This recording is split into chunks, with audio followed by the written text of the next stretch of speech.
at the dentist. Okay, I'll call to order the Oregon City Planning Commission meeting for Monday, November 18th, 2019. First item on the agenda is any public comments on items that are not on our agenda. Okay, seeing none, we'll move on. We have 3 public hearings tonight, so I'll start by reading the infamous script. 3 public hearings on land use applications are scheduled tonight. Our role is to conduct the public hearing and to make decisions about the matters before us.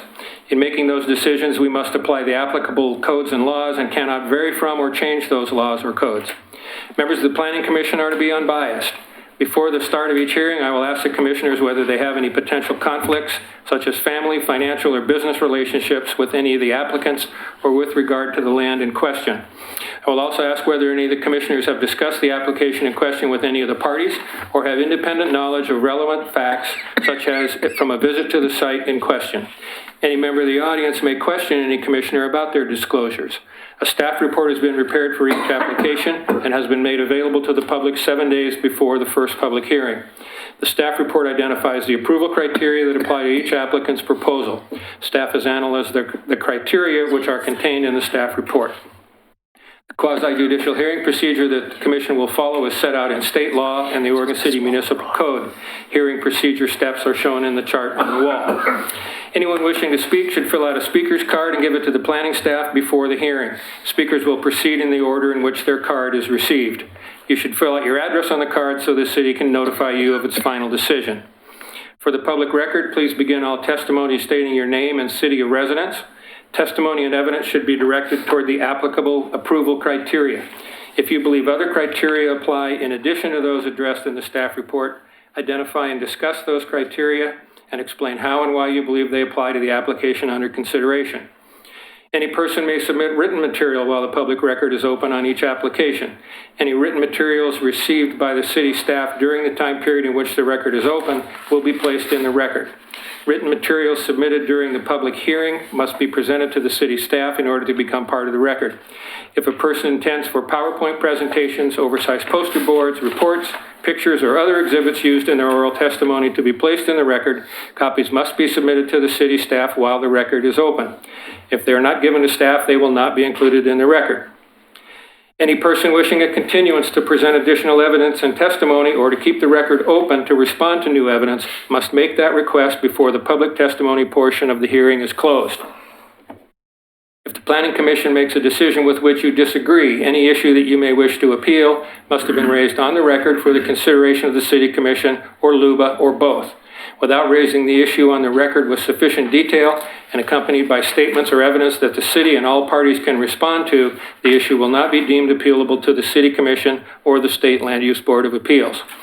In addition, the failure of an applicant to raise constitutional or other issues relating to proposed conditions of approval with sufficient detail to allow the local government or its designee to respond to the issue precludes an action for damages in circuit court. Okay. At this time, we will open the record for Oregon City file number, planning file GLUA 19-0006, code interpretation for multifamily on Beaver Creek Road. So, beginning with Mr. Johnson, on this one item, any ex parte contact, site visit? No site visit, no ex parte contact, no conflict of interest. Okay. Commissioner Stoll. Drove by it this afternoon, but no ex parte contact or conflict of interest. Okay. Commissioner Guile. Nothing to report. Commissioner Schlagenhoff. I did not visit and no ex parte contact. I did not visit and no ex parte contact. Okay. I drove by the site and no ex parte contacts and no conflict of interest. Does anyone in the audience wish to question any of the commissioners on the statements they've made? Okay. At this point, we'll go ahead with the staff report. And who's on this one? It's me. It's you, Ms. Robertson Gardner. Thank you. Thank you, Chair Mitchell. Hold on. We have a little bit of a...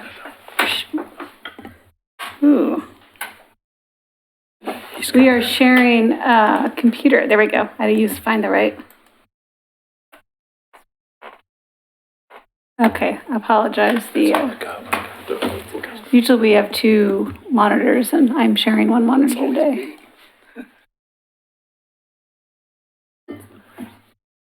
Okay, so this is a code interpretation for a site plan design review from 2014. The applicant requested this go through kind of a formal land use process to have a formal land use decision, which is a little bit stronger than a community development director's memo.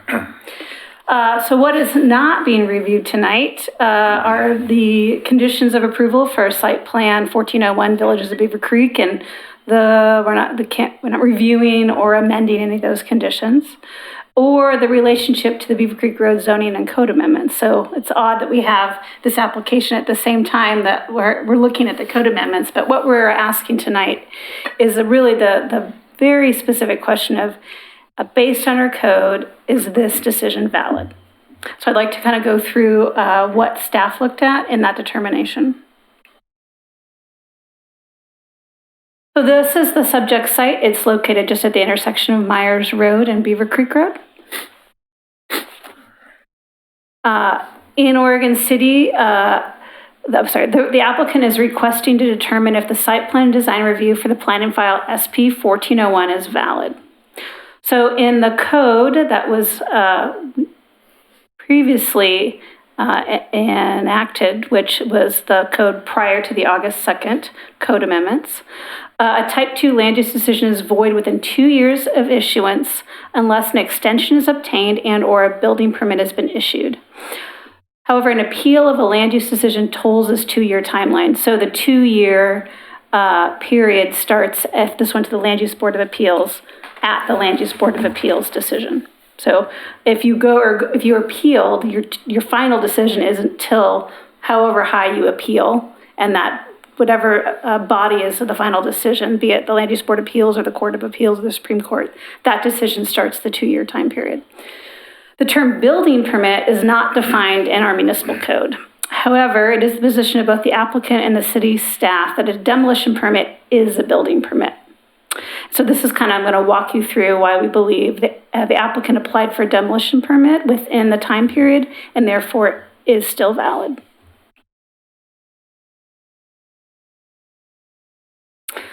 So this is what the applicant is requesting, kind of 3 parts, and I'll read them out, and then I'll talk about the third part in our condition of approval. So first, the applicant is requesting that the Planning Commission make the determination that a demolition permit is a building permit. 2, that the demolition building permit was issued as BB 15-0154, had the effect of vesting the approval, such that the applicant or subsequent owner of the subject property may obtain any other needed building permits to develop the property subject to the approval. And the applicant is also requesting that any building permits necessary to construct the project as provided in the applicant approval cannot be disturbed by subsequent changes to the municipal code or the Oregon Structural Specialty Code. We can address the municipal code, but as I will highlight in a future slide, the Oregon Structural Specialty Code is the purview of the building official. So there's a condition in that this land use decision is not directed to that specific request in item 3.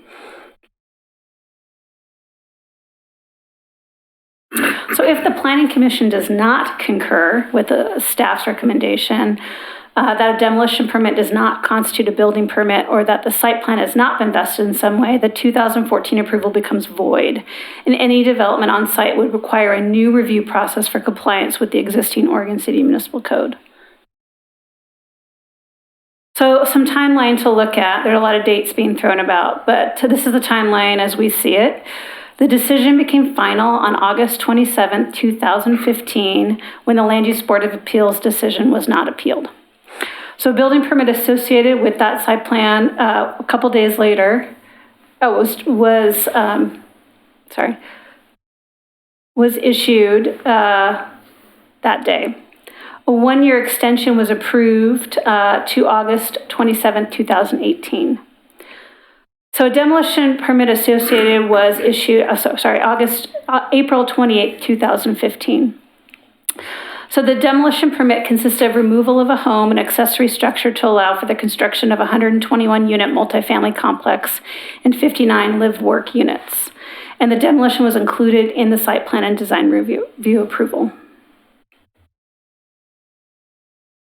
So we have some rationale and findings for why we believe that this demolition permit that was submitted within the timeline constitutes the definition of a building permit, which means that this project is still valid.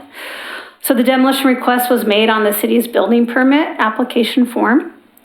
There is not a different application for demolition. All demolition applications are required to be on a building permit form. The demo permit was given a building permit file number and assigned a building permit number. There is no separate file type for demolitions, and the criteria for which demolitions are reviewed by our building department is found within the building code regulation.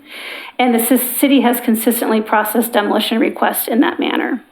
So looking at how we have reviewed demolition requests as part of the building permit process, we believe that this demolition permit constitutes a building permit application. So this evening, we also have some public comment from the Hamlet of Beaver Creek. And as I said before, we're not going to be talking about the conditions of approval or renegotiating the conditions of approval for the site plan. Their comments actually were all related to the conditions of approval. So I'd like actually to respond to their comments in the record. They've come tonight and we have a public venue and I do have responses to most all of these. So even though it's not really germane to your decision this evening, I would like to put my comments into the record. You have the Hamlet of Beaver Creek's comments, email from Tammy Stevens. I'd like to enter that into the record this evening, as well as a response from our Development Services Department about availability of water and the intergovernmental agreement between Clackamas River Water and Oregon City. And I can get a copy of that for, actually, we have an extra. I don't believe we have. Oh, actually, the extras are in the back on the dais. So the first question was the development name. As you know, the county has a Villages and Hamlet program. It's a separate governmental organization program that Clackamas County creates to provide some autonomy to areas. And the Hamlet of Beaver Creek is more than a CPO or a community planning organization. They've been designated a hamlet. And so in Clackamas County, that means something. And so they believe that the Villages, Beaver Creek is actually confusing because Villages is another governmental organization for Clackamas County. So they would like the development to be renamed. And I kind of have talked to the applicant and I let him know about the potential renaming of the Beaver Creek Road Concept Plan to Thimble Creek Concept Plan. And I think that's a great opportunity to rebrand the project if the owner or any future owners wants to do that. So that is definitely an opportunity, but it's not something we can condition. Two, we understand that developer committed to installing school flashing lights in lieu of the 20 mile per hour from 7 to 5. We sincerely support this change, and that is correct. The condition of approval, number 41, says the applicant shall provide funds to construct school zone flashers on Beaver Creek Road to replace the existing school speed zone signs in the vicinity of the project site. So if this moves forward, the applicant will be working with their development services on putting the appropriate number of school flashing signs, which would be flashed during designated times that the school district was to show to slow down. So it wouldn't be during the whole time, just during designated times. Let's see. We assume the developer is aware of the Beaver Creek Road Concept Plan. Will there be any effort to coordinate with the development and its design? This project will move forward as is, if it is, this project is still deemed valid. As we move forward on the Beaver Creek Road street implementation, we will take the conditions of approval and kind of marry them with the preferred design. Moving to the next, I'll talk about kind of the road width as we get to the next section, but the next one is, will CRW, that's Clackamas River Water, still be providing water, or do they have capacity since the new line from Clackamas River to Beaver Creek Grade School is not yet complete? So the condition of approval related to this section is number 7, which is water service for the proposed development shall be provided by the city through a master meter owned by Clackamas River Water, and attached is the Clackamas River Water Oregon City Intergovernmental Agreement. And that is was put in to address this condition of approval. So as it relates to capacity, I do not know. But the city does have an intergovernmental agreement with Clackamas River Water to have a master meter for this. Let's see. We understand that the development must provide land to extend Beaver Creek Road up to 5 lanes wide, providing a biking path and sidewalks. Are these still conditions? So the condition of approval, as you recall, in 2014, there was not an approved concept plan. So the city worked with Clackamas County on looking at appropriate street exactions and street designs, knowing what we did approve and what Clackamas County had adopted in their transportation system plan. And I think there's a lot of parity, so I'm not too worried about the implementation based on even what the City Commission provided direction on last week. So I'll read the condition. Beaver Creek shall be a major arterial constructed similar to the Beaver Creek Road concept plan. There should be a 92-foot right-of-way. The right-of-way dedication should be sufficient to provide 47 feet of right-of-way on the center line. Let's see. At the intersection of Beaver Creek Road and Myers Road, there shall be 2 travel lanes and 1 turn lane on both streets. And then there shall be an 8-foot interim planning area. So the idea was, at the time in 2014, was to dedicate a 3-lane section, but allow enough right-of-way for a 5-lane section. So I think we feel comfortable that within the conditions of approval, what the City Commission directed can still work in this application. So finally, at one time, parking along Beaver Creek Road was considered. That's not part of the conditions of approval. And since State Highway 213, its intersection has failed, as has Beaver Creek Road, how does the developer plan to attract businesses who depend on transportation for employees, customers, and suppliers? It's more of a business decision by the applicant. And I know one representative is there this evening, but as always, it's up to private development to determine what businesses will meet the market based on the zoning. So those are the kind of interim staff. And once again, these aren't really relative to the criteria tonight, but the Hamlet of Beaver Creek did turn in their comments, and I wanted to give them an opportunity for staff to respond back to them in the record.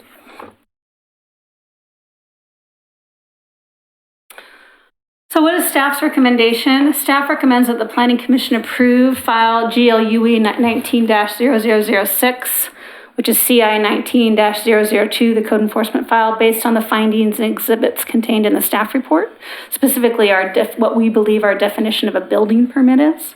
And specifically, there's a condition added that the interpretation related to the Oregon Structural Specialty Code is not approved, as it is a decision for the Building Codes Division or the building official, and not a land use decision. So I am available to answer any questions that the Planning Commission may have, and I know, and the applicant is here as well. Can you take it back to the dates? Yeah, sure. Give me a second. Oh, darn it. There we go. Then what I'm wondering about, the decision became final in 2015. We're at 2019 now. I see a building permit associated with the site must have been issued within 2 years of the site plan approval on August 27th. It was approved on August 27th, 2017?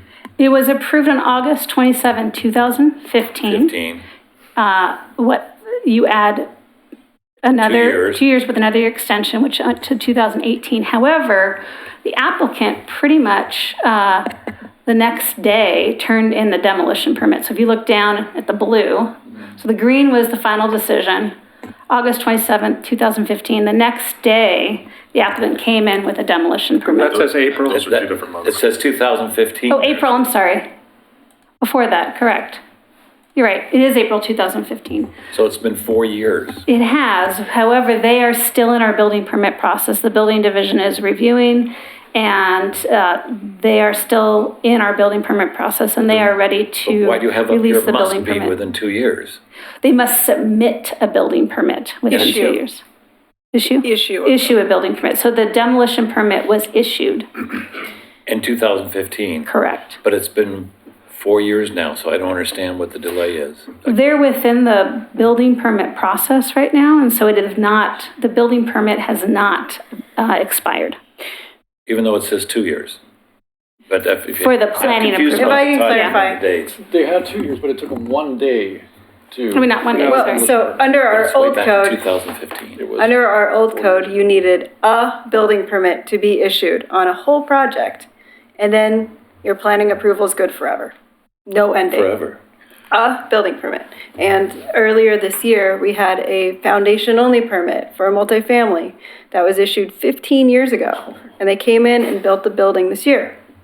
We changed our code this year. So nobody had really implemented to that extent before, but we changed our code effective August 2nd this year, which says you have to have a building permit in by a certain date, and they have to be completed by a certain date. But under the prior code, you just needed a building permit issued within the 2 years. In this case, they had a 1-year extension. So within 3 years of the site plan design review approval, you needed a building permit issued. So somebody can do something 15 years ago and still get it through 15 years ago, and even Because though we we've changed didn't the have codes. a code, our Then, but code did not not now. have. But I know, but look at all the codes that have changed since then. It seems like that would be an Right, and antiquated. I think that's why the code was revised, to keep that from happening again. Yeah. But that only went into effect August 2nd, when those code amendments took effect. This is grandfathered So in. this is playing by the old rules. Yeah. So I guess my And that's question part of what is, we're being asked It's to not decide. grandfathered, it was vested. In Vested. other words, it was established. Okay.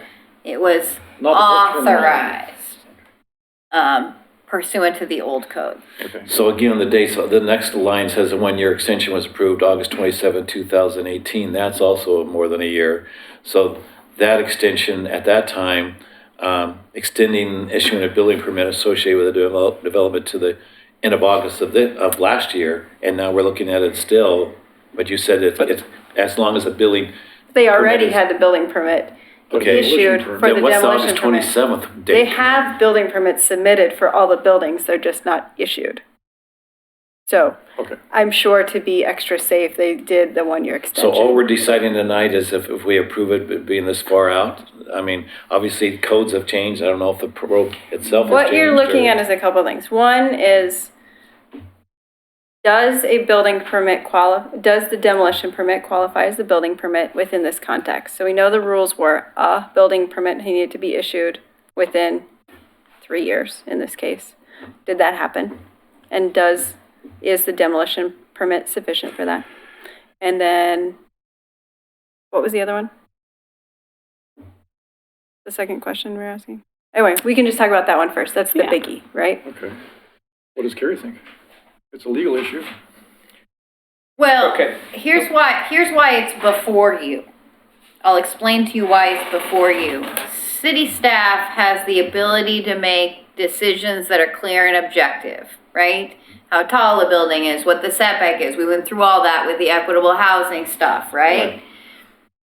Staff does not have the authority to make discretionary, or they do have the authority to make discretionary decisions, but when they make discretionary decisions, a property owner runs the risk of somebody challenging that discretionary decision years after that decision is made.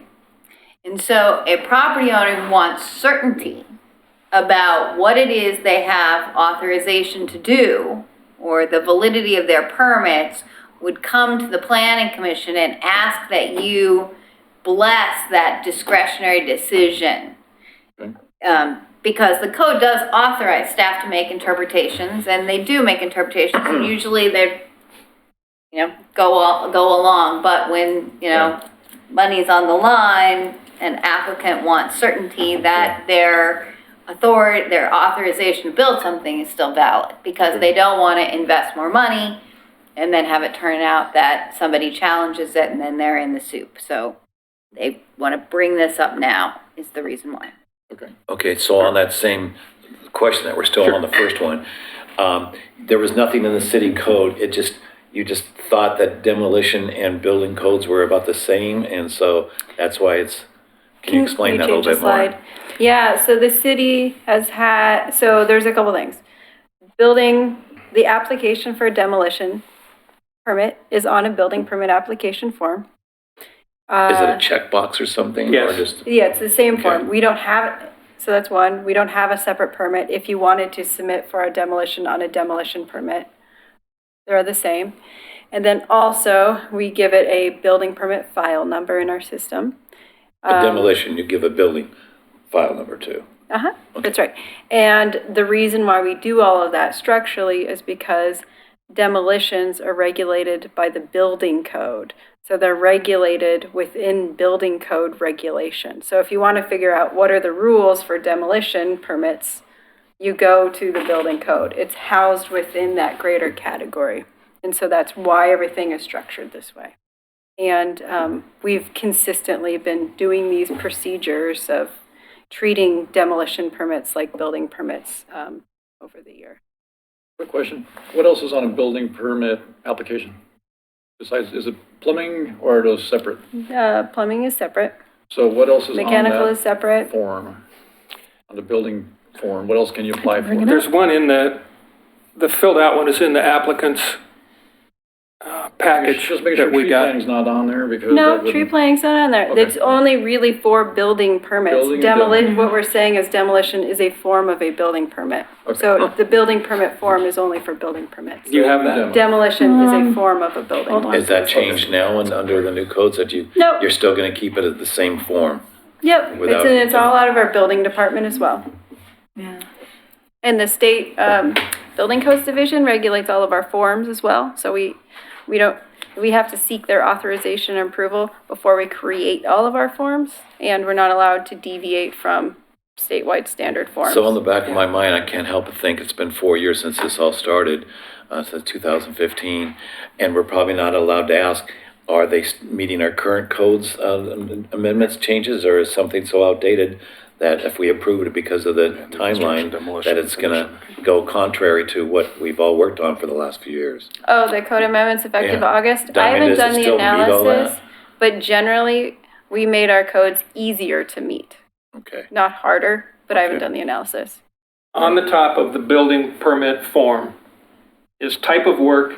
And there are 4 check boxes: new construction, addition, alteration, replacement, demolition, and other. But not checkbox, just a. Check boxes. Check boxes for those 4 items: new construction, addition, demolition, other. So was demolition ever checked back then? Yes, right there. Okay. Yeah, so it's Sorry, I didn't It's- have it in front of me. Yeah. on the form regulated by the There it is. state. And this Okay, is what the there it is. state allows us to do for the form. Okay. It's under the building codes. So you would find the standards in the building code. Can I stare at it for a minute? Are there other questions for staff at this point? The second part of that, let me see. Oh, you said that the lanes was all determined ahead of time and the original, we're not gonna look at it, but there was, because I'm always concerned Oh, about yeah. traffic in that area, that it does have enough room for 5 lanes. So even though it's not germane to the decision this Right. evening, that's my comma. Yeah, I remember I said that. Yes, staff believes that the conditions of approval for site plan for this project and what is moving forward can be figured out. It was in there originally. Yeah, it's not perfect, but it can be figured out. There was another little one with those 2 boxes near the end, something about Oregon structural specialty or something. Right, and so that is the applicant is actually requesting two things, and so I'm gonna bring it right here. That one. Yeah, so the first one is a demolition permit a building permit? And we believe it is so for all the reasons we just talked about. It's on our building permit form. We don't differentiate. If you applied for demolition permit, we believe you applied for a building permit, if that's the trigger. And that by applying for that building permit, which is the BB number that's there, they have vested through our code. That was previously there at the time that they were approved, which said that you have to have a building permit within that approval time period issued. And they did have a demolition permit issued within the time period. It's the third request that staff has conditioned that, and that's kind of really the no changing the goalpost rule, which is number 2, is just a confirmation that they are vested based on that decision.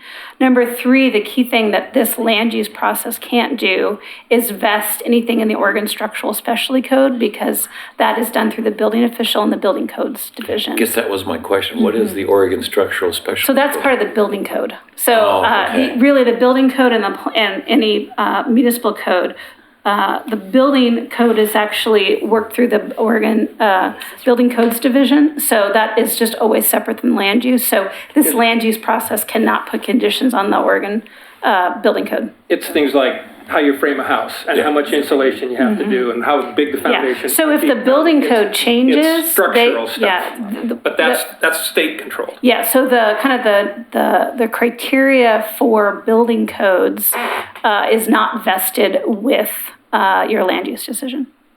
Okay. So if the building codes change in the time period, you'll have to address that. Okay, another question. Does it matter what kind of demolition you're proposing? I think what we were saying is that. You tear down a shed and 30 years later build an Right. apartment. And so I think this is the crux of the issue, why we made the new changes. We're being more explicit in our new code, Right. adopted August 2nd, that says, here's the time period, this is what you have to submit, and that's what you have to get approval for.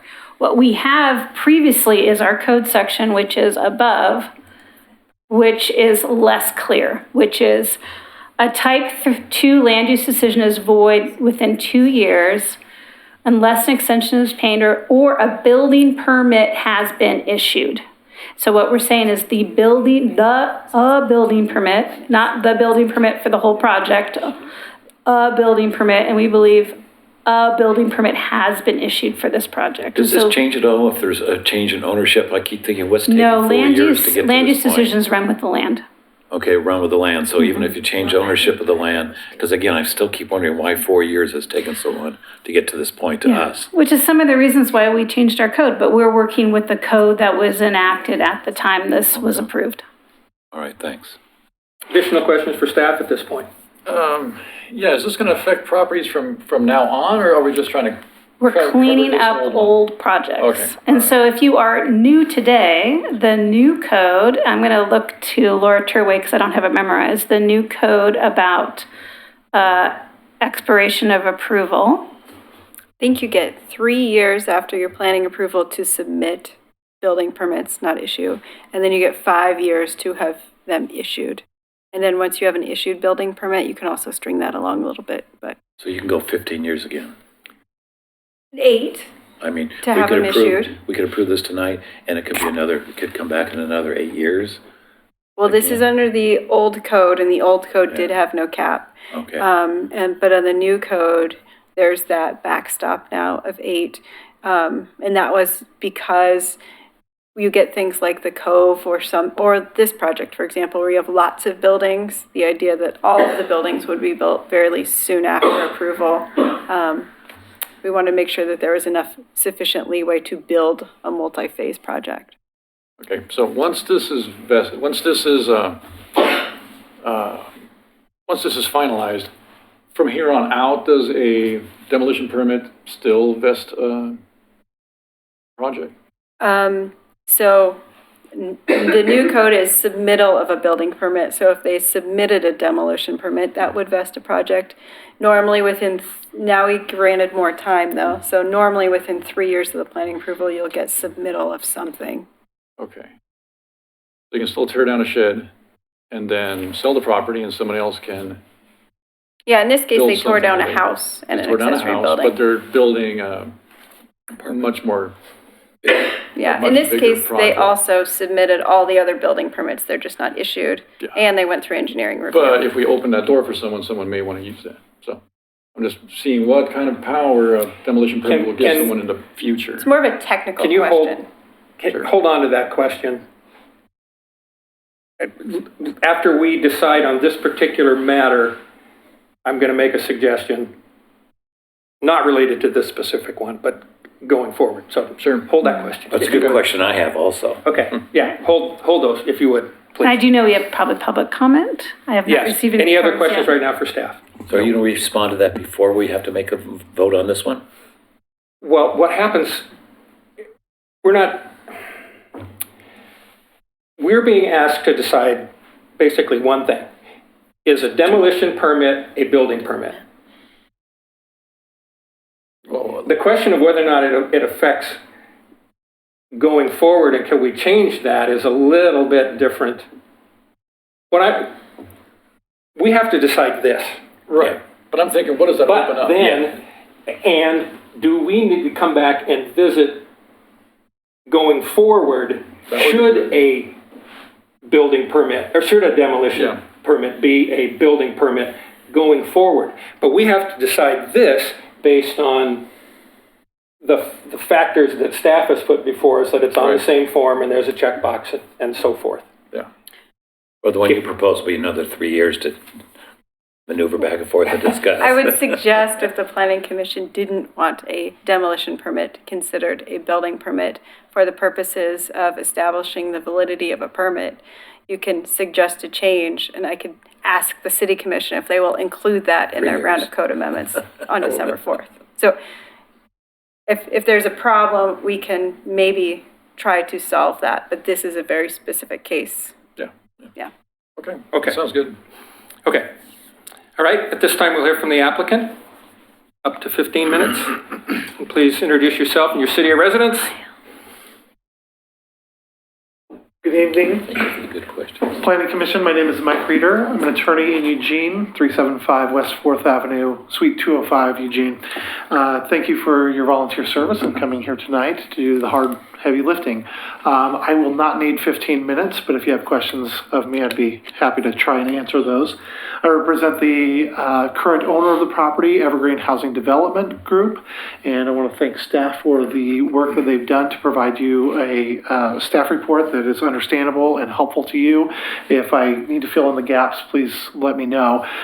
In terms of what is being asked, I think Chair Mitchell hit the nail on the head. We are asking a very discreet question. And to give you some context for why we're asking you to make this call is because of there was a potential buyer who was interested in acquiring this property and developing it as currently approved.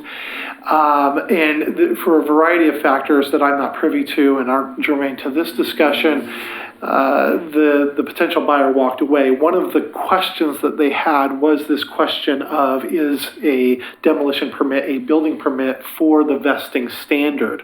Now, 99% of the time, I would venture to guess, an applicant doesn't really care. If city staff says that the demolition permit is a building permit, they'll move forward, start moving dirt, start putting in foundations, start constructing multi-million-dollar project.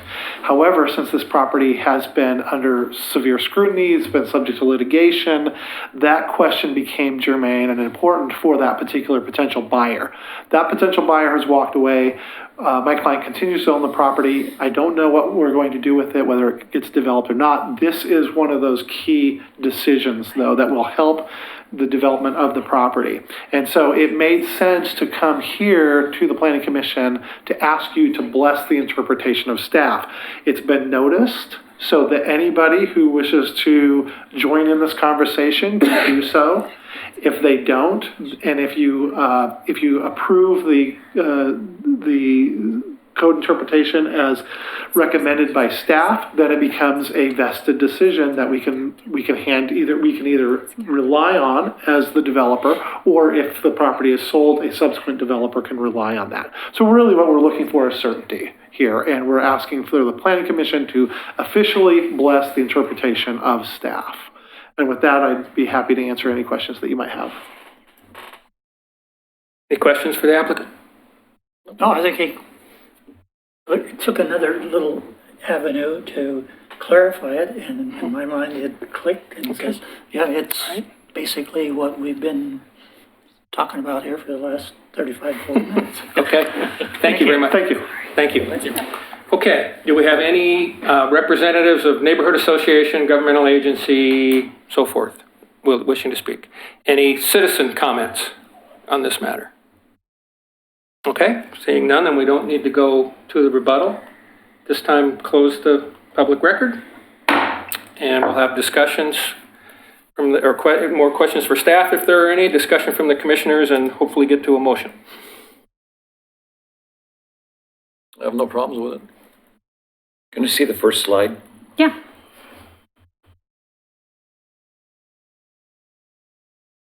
This slide right here, or Because I was looking for the one where you said there was 2 decisions to make. it's Or was there only one decision? Yeah, I mean, the applicant is requesting that the planning commission confirm these 3 sections, and what we're saying as staff is everything but the second part of section 3, which talks about the Oregon Structural Specialty Code, because land use does not have authority over that.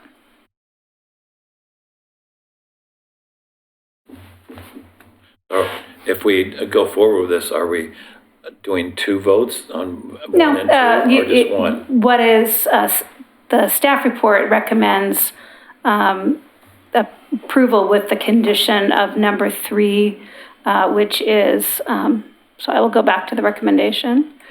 So a condition of approval that the structural code is not approved is in the staff report as the one condition of the staff report.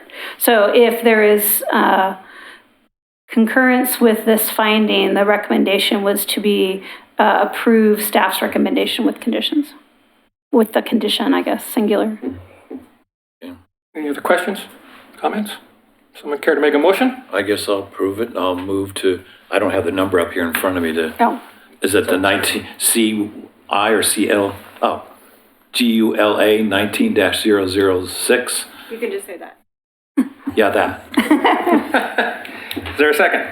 Second. I think Commissioner Schlagenhofer. So I may have beat her to. moved by Commissioner Guile, second by Commissioner Schlagenhofer. Any further discussion? I don't move too often. Call the roll, please. all right. Vern Johnson, Aye. Greg Stoll, Aye. Patty Gage, Aye. Dirk Schlagenhofer, Aye. Tom Guile, Aye. Chair Mitchell. Aye. Motion carries. This vote doesn't count. Okay, thank you very much. Now, based on what we just decided, which we did based on how we've always handled demolition permits, do the commissioners think that is correct, that is desirable going forward, or would you like to see us pursue sending something to the city commission asking that there be a time frame on demolition permits, or that demolition permits don't, what's the term, toll, not toll, What I would- don't start the clock? What I would say is in the code language, it says submittal of a building permit. You could add something like accept demolition permits. So add the exception. So exclude demolition permits from the validity calculation. Okay. Well, We can wordsmith. didn't this though involve not just demolition, because they're already demolished the house you said, or he said, I can't remember who, but it's also for the building permit, and it seems like it's gone on so long. Are we still gonna have We're it not that? talking about this particular applicant. No, not about this, but I'm just saying, is that is it just about demolition, or is it also about starting building, or is the building permits vest somebody for eternity? We already tweaked that with the code because we Okay. said now you just have to submit a building permit within 3 years and then all your stuff needs to be done Okay, within within 5 3 years, years. so there is a, Yeah. but demolition doesn't have anything on it yet. Or is that, Presently, we a treat demolition building and permit is demolition a the building same. permit. so that's Yeah. the 3 Do year? we want a demolition permit to count as a building permit? I don't don't know. say no. Is the question. So. I don't think But I would have to say, So, these don't really come We're not, about. we don't need to Maybe decide, the city but commission we should talk would, about it. You know. we would like Right. staff to come back with a suggestion that we could make to the city commission, Correct. right? Yeah. Is that the right process? Yes, I can repost the agenda for next week to talk about it because it's gonna, we're asking for code amendments on December 4th, and then we're not gonna ask for code amendments for a long I time. think it's worth But Mike, discussing. isn't it on the application already for the building permit, where you check a box from what I've heard earlier? So shouldn't they all be the same thing, 3 years? Is there something more than that we need to decide? I mean, if it's That's already the on question. there. That's the question. To Commissioner Schlagenhofer's comment, could you knock down a shed and have a 150 unit proposal where, so you've got your oar in the water by having submitted a demolition permit for a shed? I would have to say in our new code, we've small. mitigated a lot of this because Oh. because all the construction has to be complete within a certain time frame, whereas That's before what it I'm didn't. thinking about. So the Okay. risk of someone just doing a demolition and nothing else and sitting on it forever is kind of gone away because we said Okay. you have so much, Okay. Okay. you have to Yeah. complete the project. So I don't think the risk is there as much as it was in the past. We just Okay. never saw anyone do it in the past, unless this one crazy one we talked Well, about earlier this normally year. demolition is an anticipation for construction. Usually people don't demo something and then wait 10, 15 years and then try to Right. get some kind of antiquated building permit. And the going. demo was part of the site plan design review, right? Because you had to demolish the So this building. one was kind of stuck, but it's not normal. Definitely. Is it worth talking about then? Probably not. That's my question. Not tonight. Have a lot of work to do. But let me know if we you can want me move to on. bring it back next week. Yep. You guys can think about it. Okay. Maybe I'll bring it up at the end of this meeting. Maybe they want Okay. to demolish it to dig up gold. That sounds good. No. Okay. We'll find out. We'll move on to item 3B, which is another public hearing, planning file GULA-19-00017, Milner Veterinary Clinic parking lot and parking adjustment. And I don't think anyone came into the room since I read the statement, so I don't have to read it over again. We will open the public hearing. And You once do again, need to ask for ex parte contacts. yeah, Sorry to interrupt. ex parte contacts, conflict of interest, site visit. Toured the site, no ex parte contact, no conflict of interest. Commissioner Stoll. Drove past the site and the applicable neighborhood streets, no ex parte contact or conflict. I'm sorry. Go ahead, Commissioner Gage. Go ahead. I have not been by the site and no ex parte contact Or conflict of interest. or conflict of interest, thank you. Commissioner Schlagenhofer. I did visit the site, no ex parte contact and no conflict of interest. Commissioner Gao. I drive by the site regularly, and beyond that, nothing else to report. Okay. And I visited the site, no ex parte conflicts and no conflict of interest. Anyone in the audience wishing to challenge any of the statements by commissioners? Okay, seeing none, we'll move on with the staff report. And who's up on this one? Thank you. All right. I'm Diliana Vasilieva. I'm the assistant planner for the city, and I'll be presenting the staff report for the site plan and design review application and planning commission parking adjustment for the Milner Veterinary Clinic.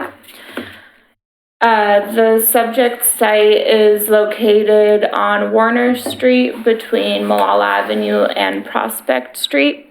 The applicant has proposed a new 18-stall parking lot on the property across the street from the veterinary clinic. Both sites have mixed-use corridor zoning. Surrounding properties on Malala Avenue also have mixed-use corridor zoning, and moving away from Malala Avenue, those properties have residential zoning, both R3.5 and R6. What's the difference in color there before you move forward? The brown is the Oh, just the coating, R3.5 the zone. coating. Never mind then. This is an aerial photo of the site. So the Milner Veterinary Clinic is located at 1034 Malala Avenue. It is developed with a 21-stall parking lot, and it's a single-story building which includes the Milner Veterinary Clinic as well as a self-service dog wash and dog grooming area in the building. The property across the street where the parking lot is proposed is currently a vacant lot with some limited vegetation. So the applicant has proposed a new 18-stall parking lot with associated landscaping. The new parking lot would result in a total of 39 parking stalls for the veterinary clinic. So again, that's the existing 21-stall parking lot plus the new 18-stall parking lot. The 39 stalls exceed the maximum number of parking stalls that our code allows, which is 15 for the clinic. So that is the reason that this application is before you. Typically, we would review a new parking lot just at a staff level. But what is triggering your review is the fact that the applicant is requesting more parking stalls than the maximum allowed by our code. So in our code, we have parking requirements for minimum and maximum parking. They're based on 1,000 square feet of net leasable area for a specific use. We don't have parking requirements specifically for veterinary clinics, but we do have parking requirements for medical and dental clinics as well as offices. And those requirements are a minimum of 2.7 parking stalls for every 1,000 square feet of net leasable area and a maximum of 3.33 parking stalls for every 1,000 square feet of net leasable area. So those are the numbers that were used for the veterinary clinic. For the self-service dog grooming or dog wash area, we use the numbers for retail uses.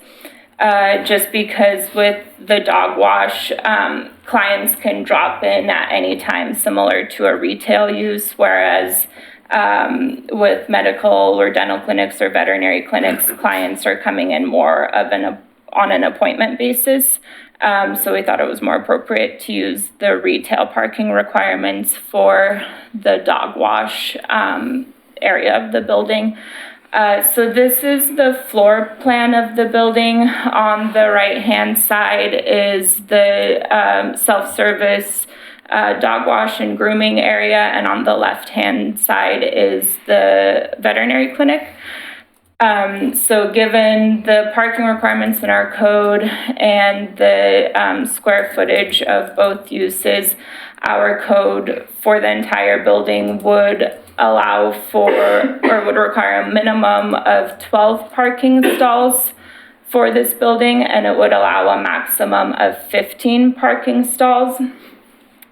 And I wanted to talk a little bit about why we have parking maximums. The primary reason that we have parking maximums in our code is mostly to promote efficient use of land and more pedestrian-friendly development. So parking requirements help avoid parking lots that are sized to handle the worst-case scenario. So for example, a parking lot for a retail shopping center that is sized to handle a Black Friday or holiday shopping crowd, but then the rest of the year is more than half empty. That is an inefficient use of that land. On top of that, the parking maximums also avoid an overabundance of parking lots, which encourage single occupancy automobile use and create large areas of pavement that have greater stormwater impacts. So that gives you a little bit of context for why we have parking maximums. That being said, our code allows for the parking adjustment process that allows you to exceed the maximum parking allowed by the code, subject to this approval criteria. So I'll go backwards a little bit. Approval criteria 3 through 6 require that the applicant show that the additional parking being requested doesn't impact the function and use of the site, that the additional parking is compatible with the neighborhood, that the additional parking does not impact safety, and that the additional parking does not impact availability of public services. The applicant has demonstrated compliance with this criteria. The application included some letters of support from neighboring businesses and residents of the neighborhood, and there are additional findings in the staff report for how these 4 criteria are met. The 2 criteria that staff finds have not been met are number 1 and 2. So the first approval criteria requires that the applicant submit documentation that the project or use requires more parking than the maximum allowed by the code. And the second criteria requires the applicant to demonstrate that there's a consistent shortage of on-street parking by submitting an on-street parking availability analysis. So that analysis is required to show that whatever your additional parking need is that was identified in the first criteria cannot be accommodated with the available on-street parking in the area, and therefore additional off-street parking is required. So those are the two criteria that staff finds haven't been met. I'll go through them one by one again. So again, the first one requires the applicant to submit documentation that the project requires some number of parking that is different than what's allowed in the code.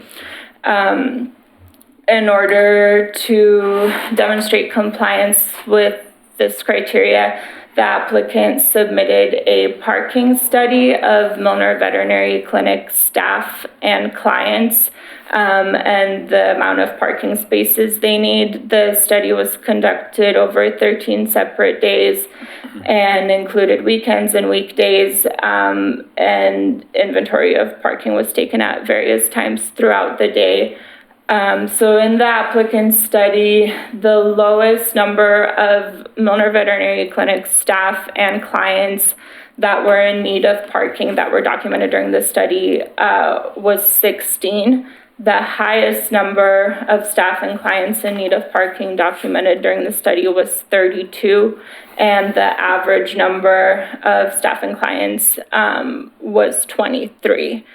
So again, the applicant is requesting a total of 39 parking stalls, and staff finds that justification for 39 stalls has not been submitted. The 39 stalls would provide more than 1.5 times the average number of stalls that were needed for clients and staff that were documented during the parking study, and more than double the lowest number.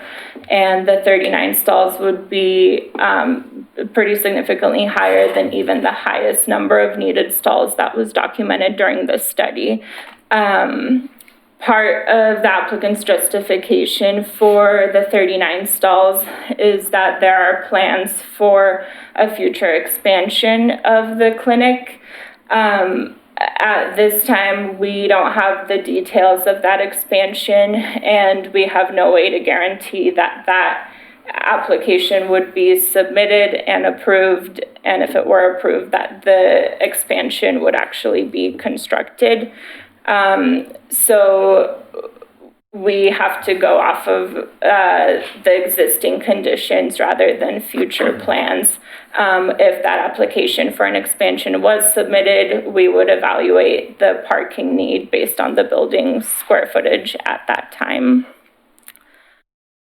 So because the applicant hasn't submitted justification for a total of 39 stalls, staff finds that the first criteria has not been met.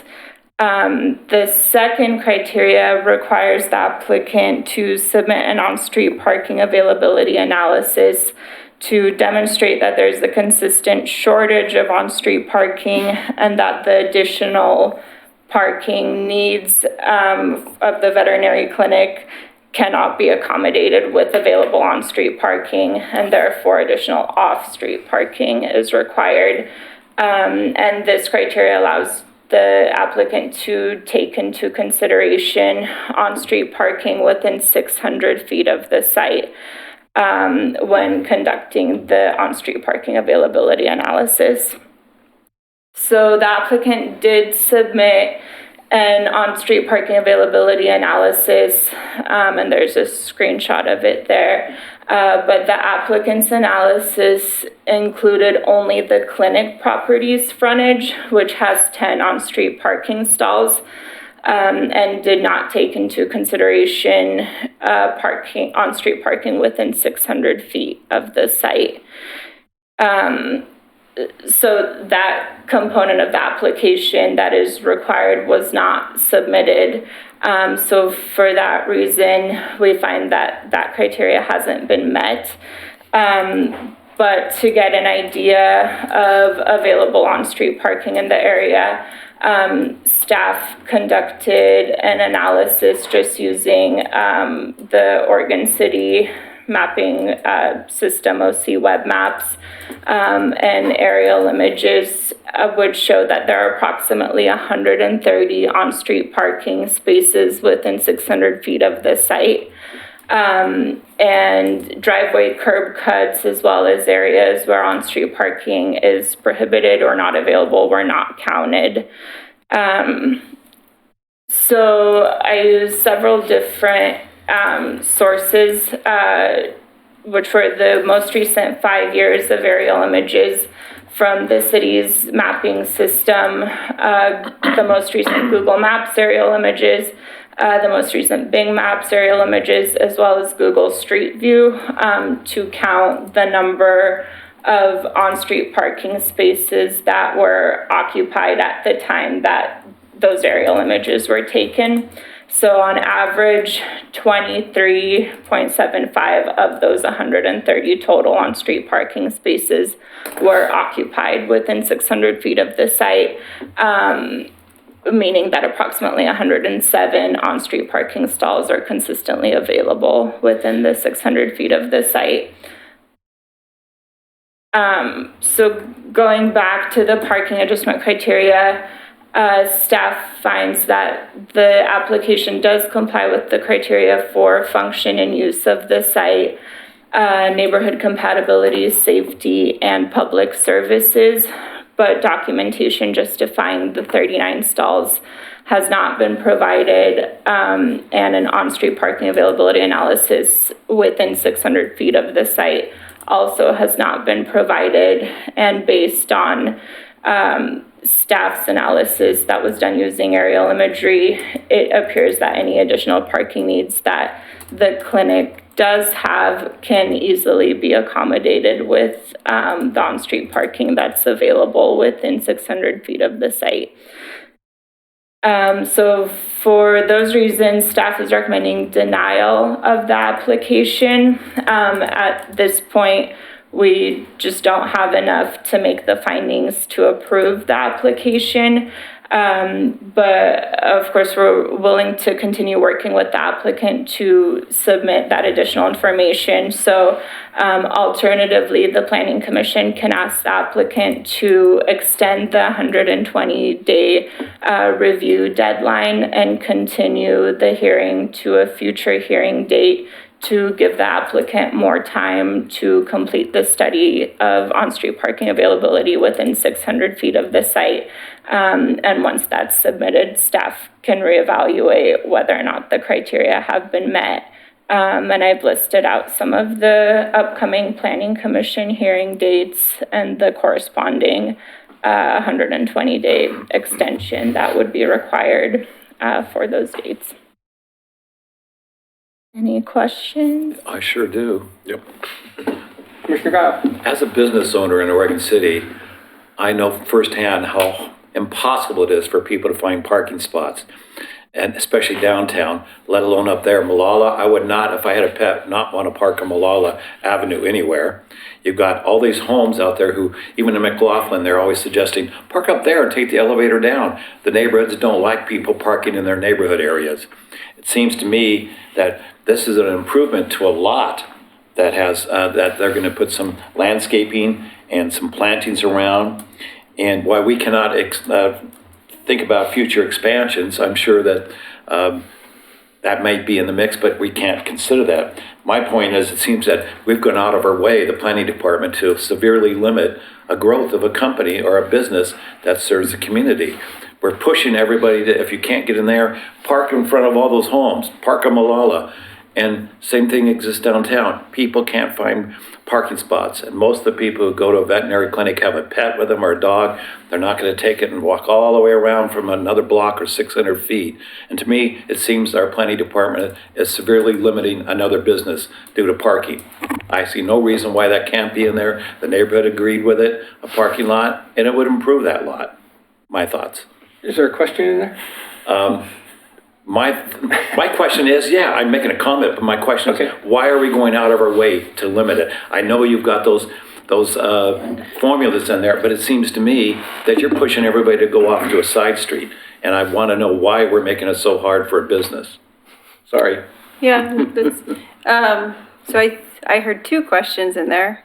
Oh, there's probably 5. One was about the process. We can't consider future additions because that's not what a site plan design review does. The applicant could submit for a master plan to get to overbuild a parking and then build a future phase later, but that's not what was submitted. But with that, just focusing in on that, so we're telling a business you can't do that. So if they want to know if there's enough parking to even begin to think about expanding their business, oh, so we've got a lot over here, we could use that if we expand our existing business. So right now, we can't even think about that because they haven't submitted any plans for that. Well, if they do an addition to the building, then they would get more parking stalls per our ratios. And so, But that lot might be gone by then across the street. well, right, but they could submit a master plan application now to overbuild the parking now in anticipation of an addition in the future. So that was the process thing, is this site plan design review doesn't allow the opportunity to overbuild parking in anticipation of future stuff. And then the second one, I think, is about criteria and what our criteria is for when someone wants to build more than the minimum parking. And I would encourage the planning commission to stick to the criteria, which, and the ones we're finding problems with are justify that you need all of the spaces that you're asking for, and then make sure you do your analysis. Is for number 2, there's kind of 2 steps. Do an analysis within 600 feet, and then show that you cannot accommodate them within the 600 feet. So with this case, we're having a problem because the analysis wasn't within 600 feet, and from what we did, it looks like it can be. Well, you know me, I normally would have taken that stand and I agreed with you, but this, I keep thinking as a business owner, how hard it is to. But what you're talking about is changing the code, and that can be done, but not in this proceeding tonight. We have the code that we have with the criteria that we have that you need to apply.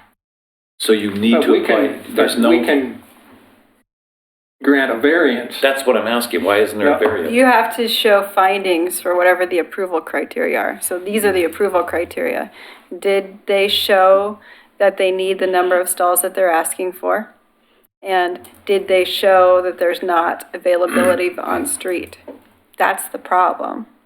So we would encourage if the applicant wanted to refine the study, to do it within 600 feet and take a look at the applicability. So it's a parking adjustment instead of a variance, so it's a little more tailored to the criteria for a parking adjustment. So if you had an ill dog or an ill cat, would you want to park them all and try to carry that pet in? Well, I know, but I'm that's just saying. not the question. The I'm just question saying, is, how does it comply with these itself is criteria? not included as available parking. Well, it's just any of those Right. areas, but thank But you. in the that's all. Harris's. Okay, hang on, one at a time. Yeah. In the material that we were sent, in the staff report, there was an option there that we could approve the application with the conditions laid out by staff. Our recommendation is for denial because we don't see how these criteria are met. If you see that these criteria are met and give us the findings, so we can write those findings to show that this is met, then we had a condition for you. So if you were going to approve, here's the conditions that would apply, but in either way, we have the findings why we deny or why we approve, based on these criteria. I have questions. And that's the crux of it, is Okay. the commission is welcome to do whatever you want, just make sure that we, again, come back to what the criteria is and have findings for it. Okay. Yeah. First of all, did staff visit the site, or did we just go off of pictures? I have visited the site for the purposes of the on-street parking availability analysis. That was just done off of the aerial photos. Okay, and what did you see? Did that agree with the photos? Yeah, in general, there was an availability of on-street parking along Warner and Prospect and Mays Street. as well as on Beverly Drive. Okay. I visited it a few times, 3 times actually. Every time I noticed that the parking lot was completely full and the streets were pretty full of cars. And I also noticed some small houses are being built down the street with single car garages, which is going to soon increase the load of parking on the curbside street. 600 feet, I don't know if that's an appropriate distance to carry an animal. Yeah. So it might be acceptable for a dental office, but it doesn't seem acceptable criteria for carrying an injured animal. And then Harris Street being approved, I mean, that's on the other side of Malal Avenue. I wouldn't want to see an elderly person trying to walk a Great Dane across Malal Avenue. That shouldn't even be considered at all. No, I mean, that should not even be in there. The 600 feet just doesn't seem appropriate. I don't even know if street parking is appropriate just because of how skittish animals can be when you're trying to get them out of a car. Someone drives by, your dog is jerking on the leash. My dogs are pretty terrible, you know, actually. And if I had I don't use this vet. I use the one by Safeway. But if I had to unload in the street, I'd find a different vet. It doesn't work. So this criteria just doesn't work for veterinary clinics. That's what I'm seeing. Commissioner Johnson? Well, I'm not cutting them off. I'll wait. Okay. I think that was it. Those are my notes. We're in the question phase at this Yeah. point. I'll just say that again. Did So you if we want have to questions answer? for staff, our discussion will be later. But question want- for staff. Did you want Questions, Diliana to Dave? answer why the street across Yes. Malala was? Yes. Yeah, so the code does talk about what is considered within that 600 feet of the site, and it requires it to be areas that a pedestrian can walk, so it's measured linearly rather than as the crow flies, and it requires that any of the on-street parking within 600 feet of the site that is being considered, that there is a legal crossing to get to it. So in the case of the parking on Harris Lane, we checked with our code enforcement police department to make sure that that crossing from Warner Street to the other side of Malala is a legal crossing, and they confirmed that it was. So that's the reason that on-street parking on Harris Lane was also considered. Okay. Is that- It may be a legal crossing, but I don't know if it's would you consider it a safe crossing? I mean, it's a legal that's not really one of the criteria. The criteria talk Well, if it's about. considered, we need to ask that question. Is it safe to cross with a dog, an elderly person? Because unless we can exclude elderly people, I mean, do you think it's safe for an elderly person to cross there with a dog? Well, so in addition to clients, the parking is also used for staff. So I think based on the analysis of on-street parking availability, it appears that there's plenty of parking up to 600 feet of the site, but even closer than that, that can be utilized by staff to free up parking for, to free up the off-street parking for clients. Okay. Commissioner Johnson? Yep. Can we go back to the floor plan of the existing building, the office area and the dog wash? I think it's all on this. Yeah. Is this, I should ask you, is the 905 square feet the dog wash? Yes. Is that a separate facility, basically, that outside paying customers can come in and wash their dog themselves? Or does it have to go through the, You can walk in.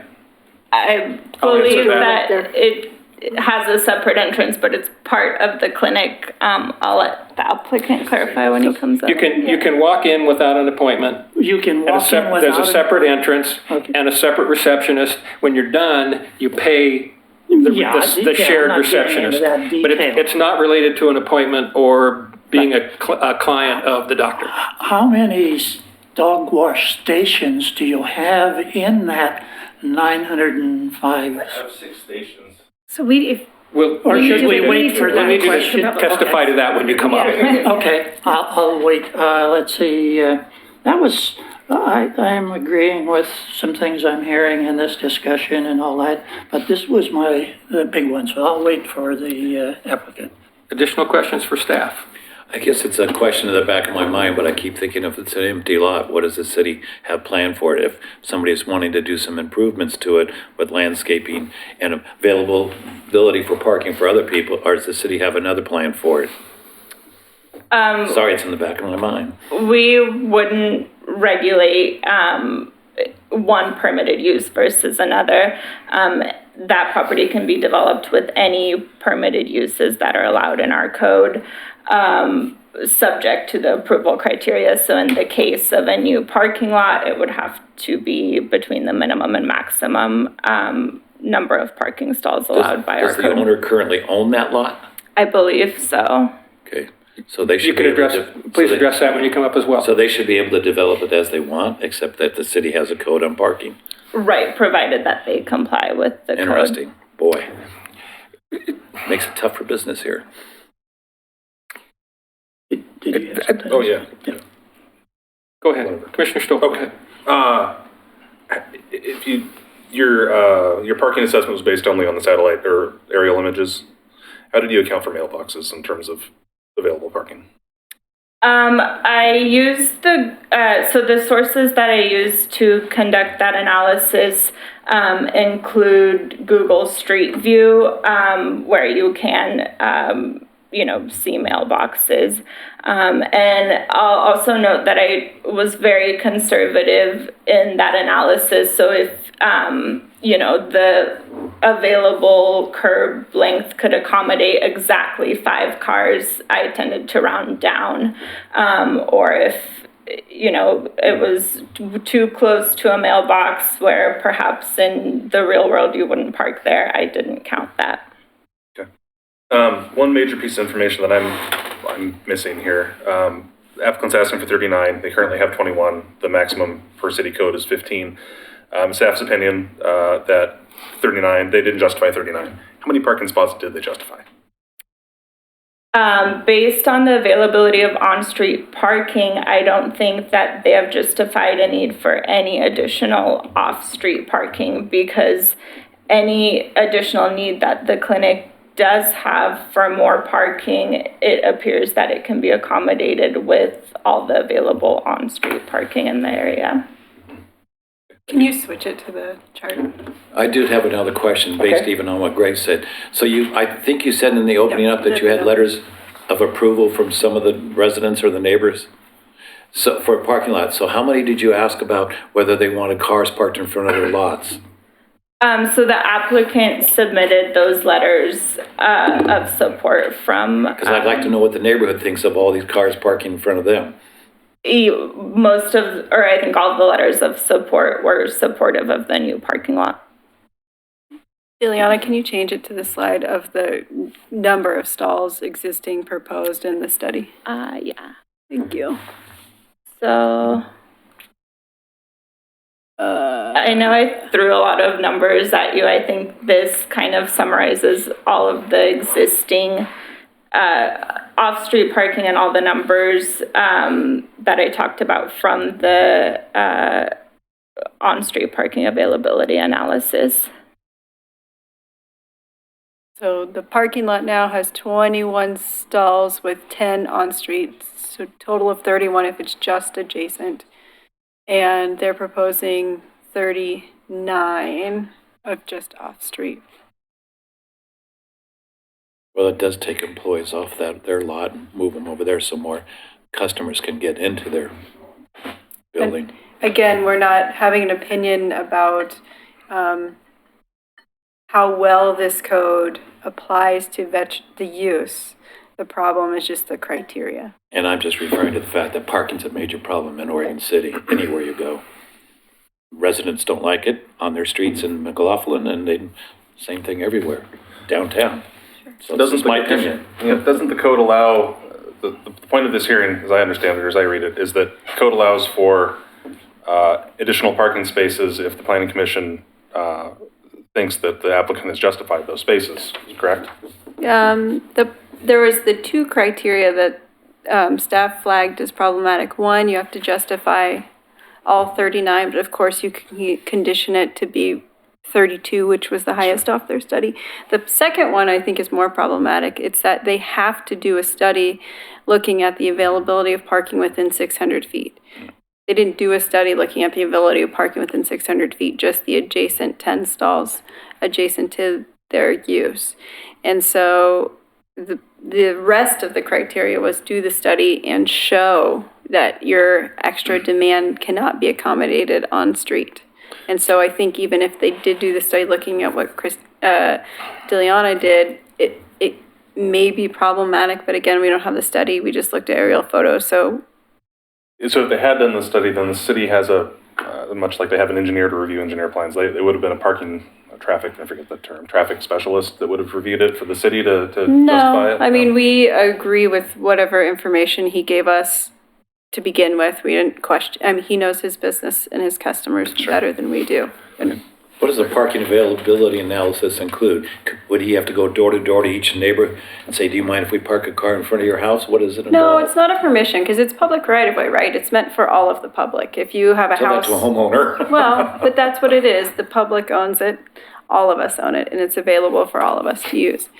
And so what it's basically saying is, if you are going to build an extra parking lot in excess of what our code says is appropriate, that's okay, but you have to show that all of that can't be accommodated on street instead. So that's the part we're missing, is the findings for that the study within 600 feet was done, and that it's so full of parked cars all the time that the extra however many stalls they want can't be accommodated on street. So what does that involve? Again, parking availability analysis. Does he have to have a satellite measure by Oh, the no, hour? he did one, but it was just for the adjacent. So you just kind of walk around a few times and note how many spaces are available. So within what more extent does he have to go to? Every hour on the hour? Every half hour on the half hour? Well, that's No, what I'm our wondering. code doesn't say that, and our code doesn't require him to hire a transportation study. He can just walk around with a clipboard at various times during the day and at various days to do it. The thing is, he went closer to the building, within a reasonable walking distance he didn't go 600 feet. He didn't think 600, I haven't talked. He went adjacent to the property. Right, so I think maybe he just didn't think 600 feet was what he had to, That's why I'm how far he had to saying, go. Because the criteria states for this type of business, you're supposed to look 600 feet. But can we say this type of business doesn't really fit that criteria because it's different? There's a safety problem with street parking and a veterinary clinic. the Can we call problem it a safety problem? that we see is Doesn't. I'm trying to help. I think that's why we suggested that there is a denial or a continuance to do the study and then take a look at the results. But what the criteria actually says is you have to show that it's not available on street. But can we say, And there is a discount, so, we count less stalls that are more than 300 feet away, and we count more stalls that are within 300 feet. It's a complicated thing in here. But regardless, either way you cut it, from our analysis, there's like over 100 stalls that are available within 600 feet. So there are more, 300 feet can accommodate all the needs that are being asked for off-site. So we realize we kept talking about 600 feet, but the code criteria itself is very specific to say, do the analysis within 600 and then figure out if you have availability. Did your medical offices include hospitals? Do hospitals have that same requirement, only 15 per 1,000 square feet? Hospitals have a separate parking requirement. Because it seems to me a vet is pretty much a hospital for Right. pet, and dogs are considered part of the family. Sorry, sister. Yeah. to see that whole- And I don't even have a dog in this fight. We did medical office, we'll look up what hospitals are in there. Please do, There's just a check lot of hospitals. people for that Additional size building. questions for I know. staff at this time? If you could find out about hospitals, that would be good. Additional questions? Okay, at this time, we'll hear from the applicant, up to 15 minutes. I don't even know. Please introduce yourself and your city of residence. I'm Steve Milner, and I live in Oregon City. I don't even know where to start. I'm all over the board here. I built the clinic and I bought the property in 1999 and my dad and I built the building. At that time, there was not a definition of land use for veterinary clinics, and there still aren't in Oregon City. So we went through a heck of a fight with that to try to figure out what we were and how to do it. My two of my three neighbors were meth houses when I bought this. The property that I'm trying to build the parking lot on, I believe 2007, the city finally got to tear it down. There were little kids and meth heads living in it. I went to the hearing when they got it condemned, and the police came in with one of the old dot matrix printouts, and it was like 15 feet long of their calls to the property.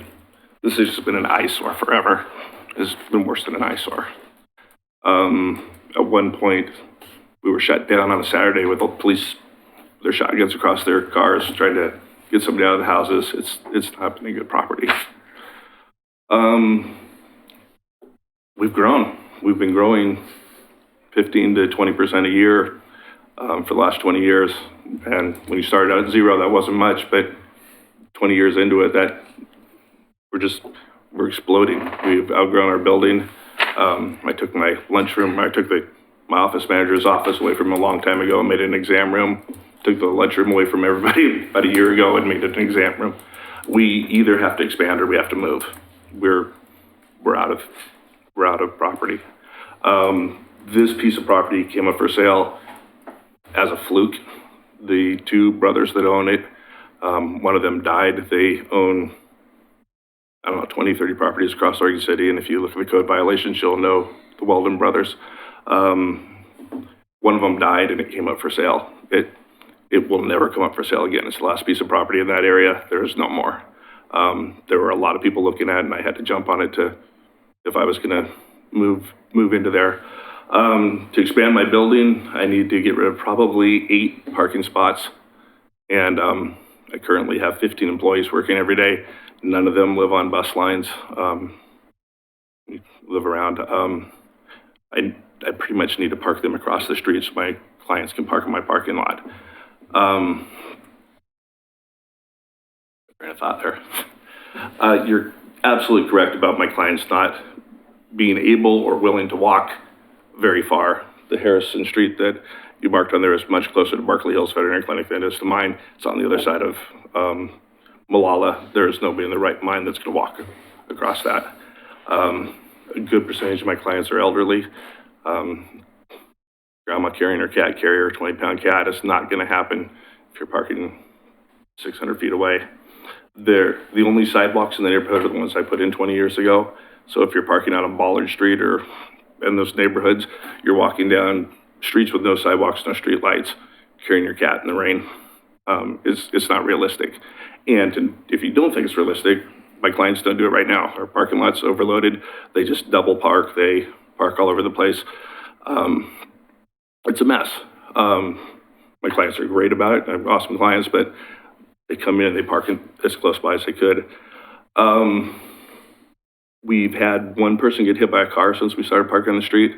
The dentist office across the street is in the same predicament. They have 4 parking spaces and 6 employees. One of their clients got hit trying to weave through all the cars parked on the street. We have little kids dropped off at bus stops there. It's a nightmare. I wouldn't let my kids be dropped off there. We need to take care of this. So I'm not doing this for fun. I'm at the end of my career. I'm going to spend about $350,000 on a stupid parking lot. And there's about 1 million things I'd rather buy than a parking lot. Trust me, it's not doing this for fun. As far as the parking studies go, I guess I need to say that I'd like to contest that in the future. I don't agree with the city's parking study. I think I identified all the available realistic parking spaces, and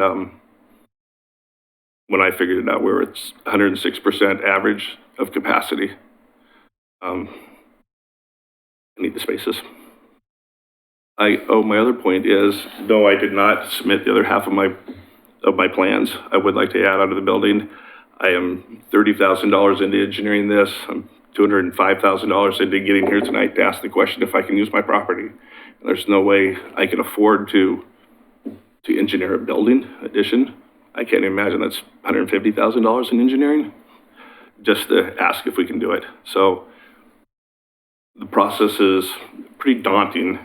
Unless you're a developer and you know this process, it's tough. Your dog breaks his leg, I know what to do. How to get a building permit, it's not easy. Thank you. Any questions for the applicant before he steps I down? did have a question. Your parking aisle width, what was the reason for it being so wide? My aisle width. Yeah, 32 feet In the instead of proposed one? 24. I saw it. Can you bring up the proposed layout? Yeah, it was very wide, and I think it was so maybe the last two spots were usable.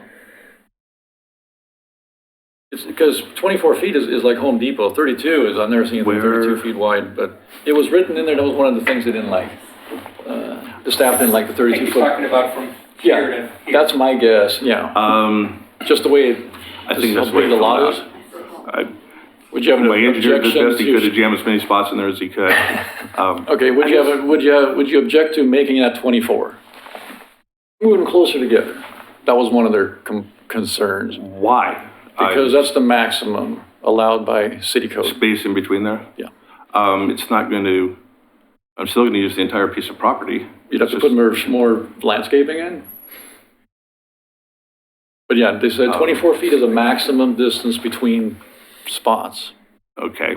Would you have a problem with I don't that? have a problem with it. I Okay. don't see a benefit to anything. Like, I guess the point, it's the city code. okay. One of the things that, the problem was that I asked for an additional 18 parking spots. I bought the piece of property, I should put as many spots on as I can. If I Yeah. don't need them today, I'm a year and a half into this process. When I get it, I've already missed the building window for this year. So I'll Yeah, be 2 it's years getting into it. rainy. It'd be ridiculous to build 14 spots and then go back and build another Okay, I just, four. the aisle width didn't seem like an important thing if they wanted to. I don't have a problem with it. I don't see a benefit. It would make it harder to get in and out and The last two, yeah, I think they'd be Wouldn't change inaccessible if you anything. couldn't back straight up, but, I mean, I have a huge open city, spot in my. staff didn't like it, so Are any of Had those to mention handicap spots, I wonder? that was it. Any other questions for the applicant? Yep. Commissioner Johnson? Could you, Deanna, bring up the floor plan of the office and the dog wash? Yeah, well, I think I understand this right rectangle on the street side is the dog wash. Yes. My basic question is, how many wash stations do you have that could 10 customers walk in and find a spot in there? Or, how much does that contribute to the parking problem? It does. They come in and may want to get the dog done themselves within a half hour, so they're in and out. And how much parking is being taken up by this multiple number of stations? Do you have a number on the stations? There are 6 tubs to wash in and 8 drying stations. And I do a. So it's kind of like a laundromat. It is. It's Do also, you get the washer or do you get the dryer? that's right. But it, Tumble dry. I can wash my dog in, I don't know, 20 minutes. I'm quick at it, but a lot of people take an hour to do it. On Wednesdays, it's $10 everybody, and we do about half our business on Wednesdays. Once a month, I give the dog wash to a lady group who wants to do a fundraiser, and they will set up, hot dog booth out in the parking lot, and it'll be filled around the block. I guess I don't know how many people a day will come in. that's the variable. It's very variable. But what I'm looking at for a variable here is you may have more clients coming through this thing than you do over on the other side, even though you've got all your staff. Probably. Could this 905 square foot work to your advantage to say, hey, we just don't have 39 customers to fill this whole thing. This thing may fill up a large portion of your parking needs. And in a way to justify the formulas. a higher number to meet the or exceed the maximum that the city's talking about. I guess if you're doing schematics, for me, that's taking money from one pocket to the other. I've got a parking lot that doesn't work in a business that I need more parking. Yeah, you can finagle the numbers, however, but it's still, I don't have a spot for my people to park. We did try and finagle the numbers. And so in this scenario, they are finagled a little bit because we were trying to do the best we And you can guys did to great, help by the you. way. And so the dog wash is under the same category that Fred Meyer or Starbucks would be. So it's a much more higher volume Yeah, I for parking. did have a point I forgot to bring up. My clients can't use TriMet. They can't take the bus unless you're a service dog. There's the special disabled bus that can come in but you can't take public transportation with my clients. you get your dog all washed up, dried up, and then you gotta carry it 600 feet Make it walk in the 600 feet in rain. the mud. Any other questions for the applicant? Okay. Thank you, guys. Thank you. And Okay. Right. we did the Here there- analysis for Okay. the 2,881 as a hospital, and it would have resulted in 2 more stalls. 2 more, okay. 2. 2 more on the minimum and on the maximum? No, 2 more on the maximum. actually, the minimum would be lower, but the maximum is Oh. higher, so. Don't Interesting. have a heart attack in this. Okay, is there anyone else wishing to make public comment on this application? Okay, we'll close the public hearing. Fine with you closing the public hearing, but, I mean, I think that that would be the next thing that you'd need to do in the event that the applicant did not want to have a continuance to provide this missing information. Okay, so I should leave it open. No, I'm not saying that. I just want to be very deliberate about that decision, that the applicant understands that they are making a choice not to submit the material and that they will not have an opportunity to submit this material on appeal before the city commission. No, I do not have that understanding. I thought I said that I did not. Can you come back up, please? Don't they have a period of I time thought I that you was say to? clear when I said I don't agree with the parking study and I would like to appeal this to the city council. Okay, but what I'm telling you is you have a right to appeal this to city council commission for sure. What I'm saying is you would not have an opportunity at the city commission to submit any additional evidence, any additional facts, any additional parking studies before the city commission. Your only opportunity to submit additional parking studies would be before the planning commission, before the record closes. Didn't you say you could So- continue it? The question is, would you like us to leave the record open? Yes. So you can provide additional information? Well, does that not let you give me I want a decision tonight. So if I leave it open, do I get a decision tonight? No. No, let's close it, give me a decision. We just want to make sure you're very clear that if you wanted to provide I the know. 600-foot study, you would have that opportunity to do that. I've done enough studies. Okay, so you're clear that we're going to go forward with what's on the record? Yes. Okay, so the record is closed. Discussion, questions from the commissioners? Who wants to go first? I think I voiced my opinion pretty clearly about businesses and about pets there, so I'm a no against denying it. Other comments before I jump in? I think I've already voiced my opinion, but this doesn't quite fit the criteria that the box that they're placing it in. It's a different type of business. The parking that they're suggesting doesn't work. I would be against the denial just on the threat to public safety. And I totally agree. Agree with, I would want to make With sure, what Dirk Oh. stated. once you're done, before you vote, we need findings as they relate to Right. this exact criteria, so Okay. maybe we can go with that. Okay, let's go on continue with our comments. Commissioner Johnson, anything? I'm generally in agreement with a lot of things. I don't like it. It's property rights, the owner, property rights. He wants to do something to keep his business in this site, and possibly expand it, or the other option is possibly leave the city. Commissioner Stoll? It's extraordinarily unhelpful if the applicant is unwilling to do a continuance and do the appropriate study that the city's requesting. Completely sympathetic to what he's saying and to the number of sites, but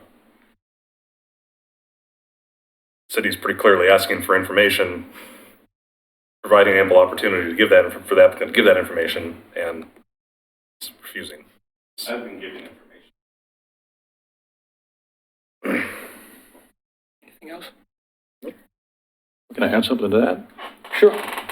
I don't think the 600 feet's appropriate. So what's the point of submitting a parking study for 600 feet when we should be looking at about 150, maybe even 100?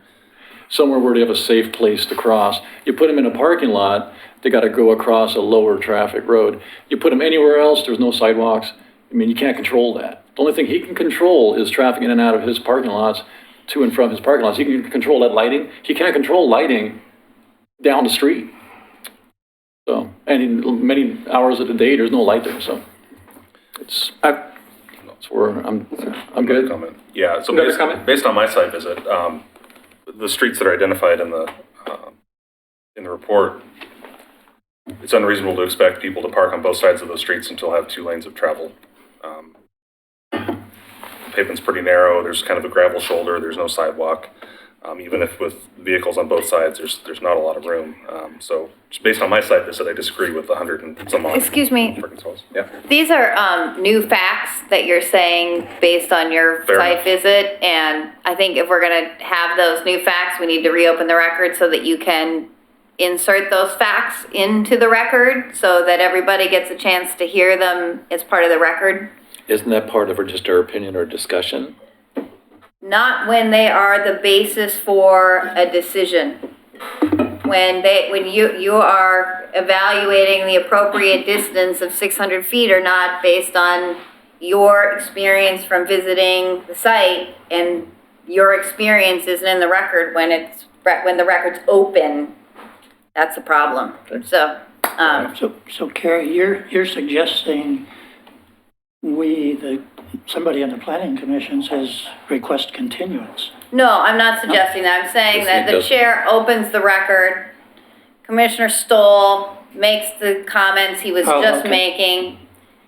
The Still do that tonight. The build the chair allows the applicant an opportunity to respond to the comments Mr. Stoll made, and then we close the record. I mean, I appreciate that it seems like a pain in the butt, but reasonable. it is because we want all of the facts to be in the record when the applicant has, and anybody else, for that matter, has an opportunity to respond to that. And when Commissioner Schlangenhofer offered his observations from his site visit, it was during the time when the record was open and the applicant did have an opportunity to respond. So, sorry. Fair enough. Mr. Chair, would you go? I just want to Okay, verify, did we have any other public comments on this one? We did have a public comment. From the audience, I mean, No. or that are not in the record? Okay, No. just double check. Okay, so we will reopen the record to give commissioners an opportunity to make any comment based on their site visit. Sure. Based on my site visit, I disagree that it's reasonable to, I think that it's unreasonable to expect people to park on both sides of those neighborhood streets and still allow traffic to go 2 ways. There's no sidewalk, the pavement's relatively narrow, it's gravel shoulders. I disagree that there's 102 parking spots available in the neighborhood. The applicant like to make any response to that? Okay. Well, I'm going to leave the record open because I think some of what I say may be based on site visit also. And I got a lot of thoughts on this. Can you go to the chart that showed the 3 different uses in the building and the maximum and minimum? Yeah. When I look at this, okay, so let's call it round numbers. Medical clinic or office, 3,000 square feet. I know why we have a minimum parking requirement. It's so that it doesn't cause a burden on the neighboring streets, on the neighbors, whatever. We have a maximum parking requirement because we don't want to pave over the city. 20% apart? Minimum of 8, maximum of 10. Our crystal ball is darn good. And I'm being cynical on that. A range of, if I open a 1,000 square foot retail shop, 4 is the minimum I need and 5 is the maximum I'm allowed, that doesn't make sense. I get the reason for both of them, but that's just not enough of a range. I agree with a lot of what's been said up here about the desirability of using those on-site spaces. The condition of the street being unimproved, narrow. When you look at some of the photos that were included in the staff report, you can see cars kind of parked every which way. Some of them are out more in the street, some of them are more up on people's lawns. And those are residential streets. I don't think it's reasonable. If I'm in a commercial zone and I'm surrounded by commercial neighbors, the expectation is people are going to park on the street. But to what Commissioner Giles said, if it's a residential neighborhood, I don't think the residents should have to bear the burden of a business parking on their residential street, especially when it's not improved. We've got comments from the neighbors that they want to see this go ahead. We've got an property owner who is willing to hit all of our code requirements for setback and lot coverage and landscaping and dealing with runoff. I don't see a reason why we wouldn't allow him to build as many parking spaces as he thinks is right for his business. He's a successful businessman. If that's the highest and best use for the property, and he dots all the I's, crosses all the T's as far as utilizing the lot in a manner that's going to look good, you got to be able to go ahead. And again, kind of what Commissioner Giles said and other people have said, I think lots of good things happen when people in Oregon City that live here can find a job here. We get new jobs 2 ways, hunting or gardening. We either go hunting and try to get new businesses, which takes time, takes a lot of money, or we garden. We help the people that are already here running successful businesses grow their business. And putting this maximum parking number on here, no other justification other than that's what our code says, to me is doing the opposite of gardening and helping a business try to grow their business. Okay, I'm off my soapbox. Close it. Yeah, the public record is open. If you would care to come up to comment, please do. So currently my appointment book is full every day. We can fit 4 doctors in a day. I have 7 on staff. I just added 2 more. I just added my 6th and 7th. If I had more building, I need another doctor and 2 technicians. I have a $1.3 million payroll this year and 29 employees, and I need more. I just need the facility to do it. And these are not, they're not super, super high paying jobs, but these are living wage jobs, and we do good things there. I'll put that in. Thank you. Okay. Do the commissioners feel like we're safe to close the public hearing at this point? Yes. Yeah. Yes. Okay, we'll close the public hearing. So Further discussion? How do you want us? How would you like us to write findings? Okay, so I got a couple of suggestions. To the first one,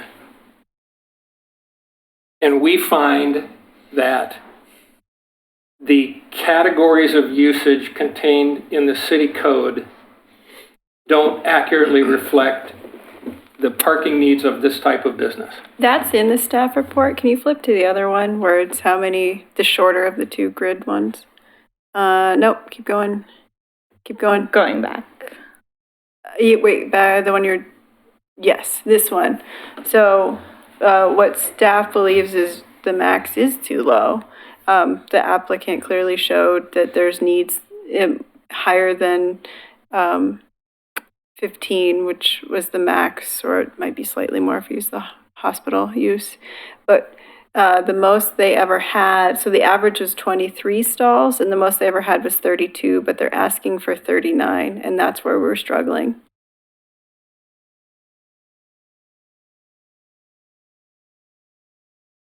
Can I add something, Mr. Chair? Yes, If I understand your comment correctly, you're saying that this is a veterinary clinic, not a hospital nor a medical office. This use isn't addressed adequately in the code. Right. and I agree with that. I do too. Would that be a finding sufficient for us to, But what evidence is in the record that 39 meets whatever metrics the veterinary has? Why use? not be able to maximize the amount of space that you can use it for? Why have a parking lot that takes less spaces if it in fact can take more spaces? Yes. I mean, why limit the usage? Everything you said is 100% logical. I'm just trying to, we have a min and a max, and if your argument is that, well, we should use a different number, but we don't know what that number is, and he's only demonstrated that he needs 32 at the most, again, that's where we're struggling, because But that heaven size forbid he space. gets more clients he's- and needs more space. Well, but he's saying he only needs 32 spaces. Currently. But couldn't the findings be that you're using the best use of the parking lot and rather The than? findings are how do you meet your min and max, and if you're saying But that if we the disagree metrics with is the minimum wrong. maximums. I'm trying to work for you guys. We're trying to work for the applicant too. I just want to make sure that I honor the code that we adopted as a city. So we can pick a different number. We don't have metrics to support that other number. And he didn't say that he needs 39, but certainly it is a much better use of that amount of land. Yeah. It's just our system is a needs-based system. And he said he Could didn't the need system 39. allow 32? You can condition this to whatever you like. So yeah, you can could he condition put it to be 7 as a 32. why can't we condition it to 39? Right. Because the evidence We doesn't need to support 39. support the need for 30. The only evidence, Evidence supports 32. How hard is it to add to a parking lot later? Once the addition's lot. done? How is a parking spot defined? we have dimensions in our code. But there has to be, for instance, lines. If it was just blank pavement without lines, would it be considered a parking spot? That I Could it be love a where you guys are turnaround? going. We don't allow that if it's not landscaped. All area that are used, it has to be for landscaping. How about a dog calming area? Unless Where'd you get them out of the car? They get to calm in 7 spots. Could it If be a it's cul-de-sac? landscape, that would be great. Could it be a turnaround? That could later be striped?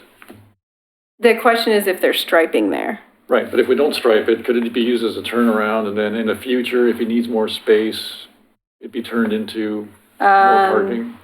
So could it, More space by next summer. I know. We're working with you. We're trying. Okay, so if you install if you stripe it, it's a parking stall, and we Right. have dimensions for that. If you don't stripe it, our code says that it has to be used for maneuvering or it has to be landscaped. You don't need a turnaround when you have that big space in the middle that you can turn around. Yeah, no, I understand. And we see that rather frequently with people who have little odds and ends but don't want to pay to landscape it. So I would push back on some policy just to have a big area. On the findings, you just can't say it's our opinion. Well, we've got code provisions here. What if we disagree with the codes? Well, then you change the codes. You don't just not apply them. I know, but he's already taken a year and a half just to get to this point. But you don't have the authority, right? Yeah. We're a quasi judicial, we are a legal entity and we have to make sure that we abide by the code. and can we go back to the map, the proposed parking lot map?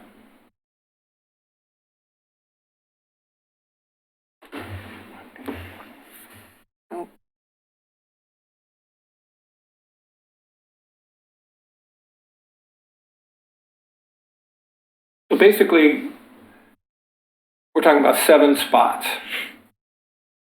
The difference between what we do have the legal authority to allow and what we do not. Well, the second question of the legal authority was, did you Oh. show the availability for on-site? So I think we'll work through that one too, but just remember it's a two-parter. But yes, the difference if he demonstrated 32, but is asking for 39, so the 7 would be the net Okay, difference. but could he have a 40-foot wide aisle? We also have dimensions A on aisleway. 24-foot aisle, yeah. No wonder business is. Well, in the city. We have basically, clear standards.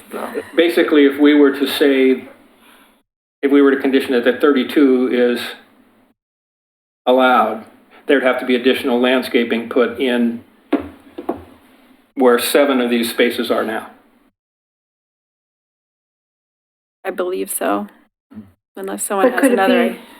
could it be something that's more of a temporary nature so that when he does expand and he comes before us again, or you, or whoever, to expand his parking lot, he will have the spaces?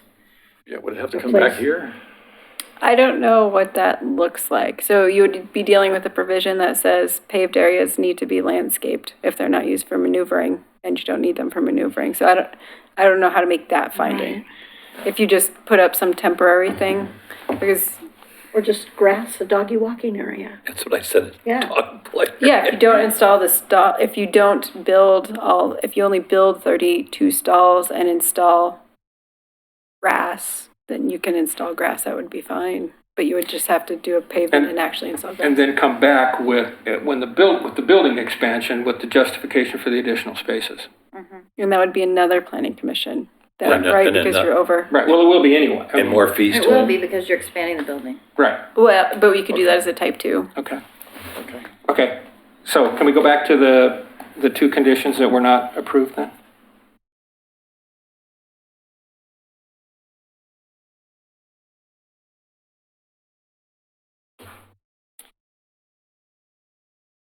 I understand your feeling. Is there a finding that we can make that we find that counting on-street parking in a residential neighborhood on unimproved streets is an undue burden on those neighbors? Existing neighborhood. And allowing, and not counting those spaces is beneficial to the city? There's no code to support that statement, though. The code is very clear about what you can count and what you can't count, and the distance that you have to include. And again, saying that the specific use of this building, when people are bringing sick or possibly hard-to-manage dogs, and the desirability of having parking closer, we can't make any finding to that effect? And that would justify not counting these spaces? I think the problem is that the code is so clear on how to calculate it. And also it's thinking of staff who maybe could be able to walk. You know, ideally you wouldn't want your staff parking right in front of your front door. You would want your customers. So I think what Laura's saying is the 15 or 18 staff people could park on the streets so that frees up the parking, the off-street area for I think we're doing that customers. already. Please, if you want to make, well, we've closed the public record. You can't make additional comment at this point.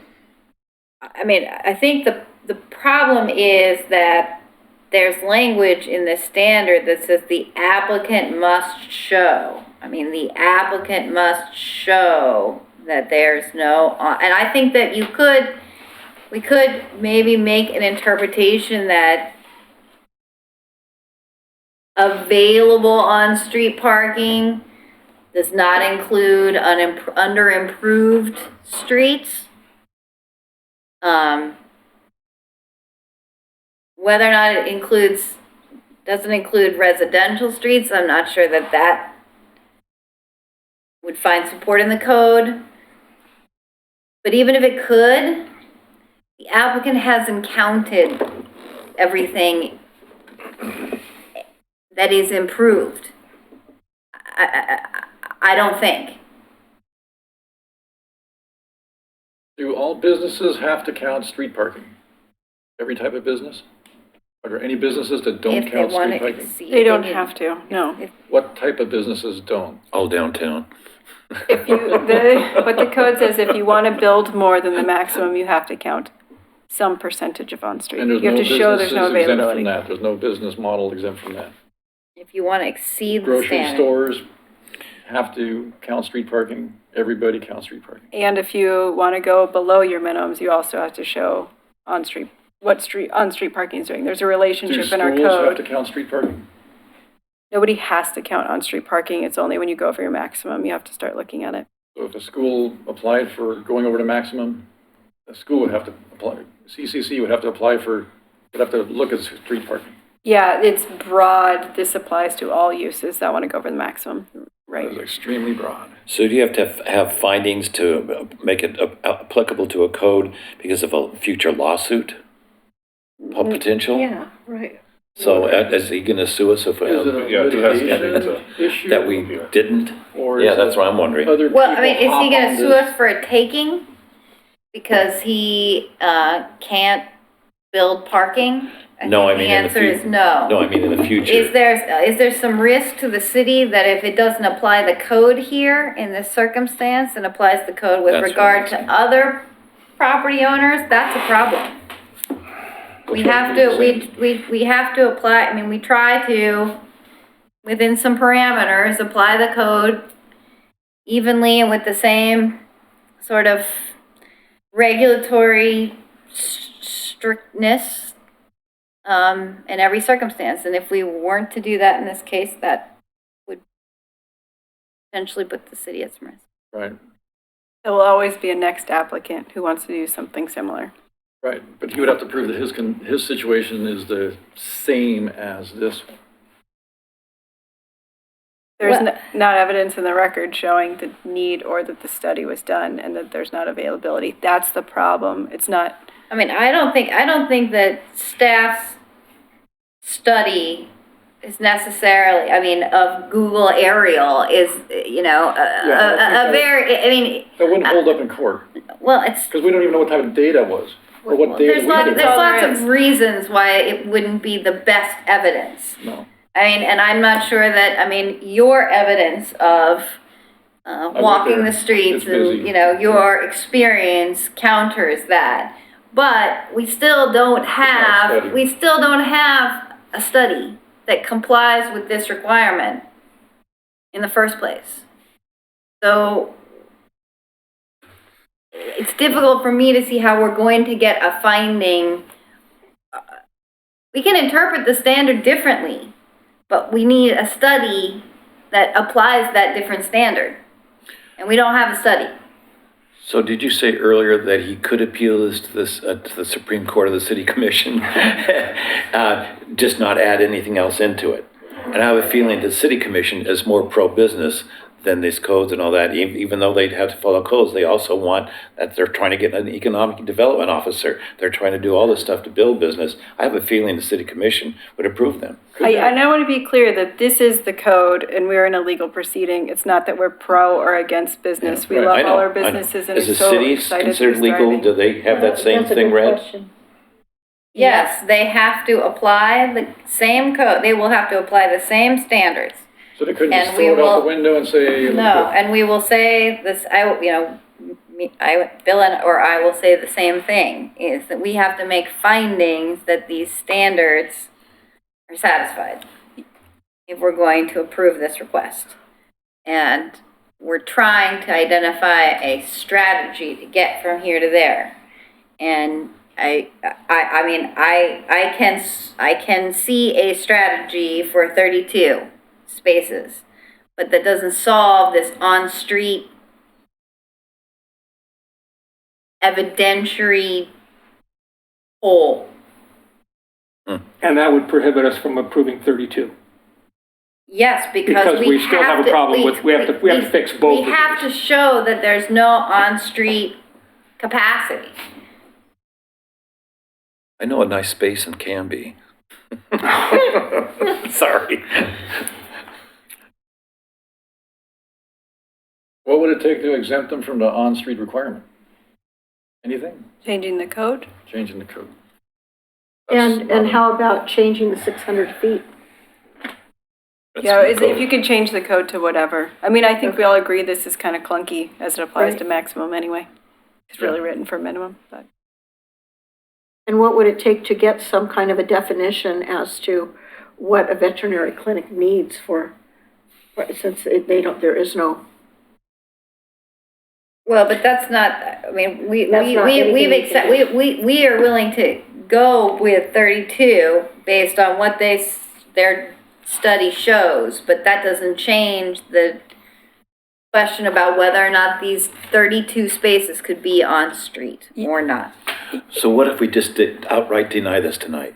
Deny the city's denial of it? I mean, out of conscience, whatever, I don't care. I don't care what the code says. If it's my conscience speaking to me, it's always takes a moral high ground more than a president of the United States or more than this. So I'm saying that if my conscience tells me this is not right, and I say no, what happens if we all say, sorry, we're not going to vote for the denial? What would happen then? So, sorry, this is Donna Lakev. So you want to approve it? No, I don't want to. You want to approve him to build a parking lot? Yes. Yeah. And what if I deny the Denial. the denial that's on the board tonight? Oh, yeah, it's a recommendation. You guys can decide whatever you want. Your What job. happens then? Well, your job is to be like a judge and to implement the code. And so you open this, when you don't do that, and we don't have sufficient findings for what the code says we need to have, that's where Carrie's saying you put the city at some legal risk, right? Some. Well, I mean, Again, it's my conscience. but if you can't make a decision based on the approval criteria, then you need to step down and not vote. Because But I the can't recuse job- myself because I have no contact with him. But under my conscience, I can't let my conscience say I can do something if I feel it's wrong. That's going against my own inner soul. But then you're not making a decision based on the approval criteria, and then you can't make a decision. That makes no sense to me. I feel like just quitting this whole planning commission right now. If I cannot follow my conscience when it comes to something that everyone here almost agrees, then why even sit here? Should I just walk out and leave and quit now because I'm not going to be able to follow my conscience in the future? Sorry, I don't mean to put it on you, but that's the way I feel right now.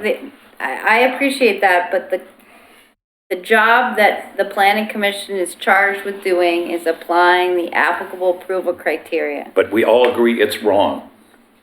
Okay. Then we need to change the code. What if the approval criteria puts the public at a safety risk? We can't agree with something that puts people's lives at risk. We cannot support that kind of code. Yeah. Why does it put someone's life at, I mean, Because they could get pulled in the street trying to cross the streets the city's recommending. you don't even know how much parking is available within 300 feet. Well, the city reports. There may be enough. we're Well, that supposed said, to be within the looking across 600 the feet, there's street. like a lot of parking. You don't even know within this narrow range how much parking is available. What is the? Commissioner Guile, I get where you're coming from. I'm mad right now. I understand. I think And I feel useless. I think we all, I don't want to put words in people's mouths, but I think we all want to find a way to make this happen. Absolutely. But the problem is, we're a quasi-judicial body. And just like a judge can't ignore all the evidence and say, But they have. you're guilty, even though all the evidence says you're not. You can't do that. And neither can we. I would suggest perhaps the planning commission reopen the record. We're meeting next week. We can put this on the agenda, although I don't know how busy it is That's not next gonna week. change me. If not, we'll meet later. We'll try and look and see if there's additional evidence that we can submit into the record. You can give us another shot, but Is a week enough time? I would go for that. I mean, What's the 120-day expiration period date now? Right now, it is January 16th, 2020. can you go to your last slide?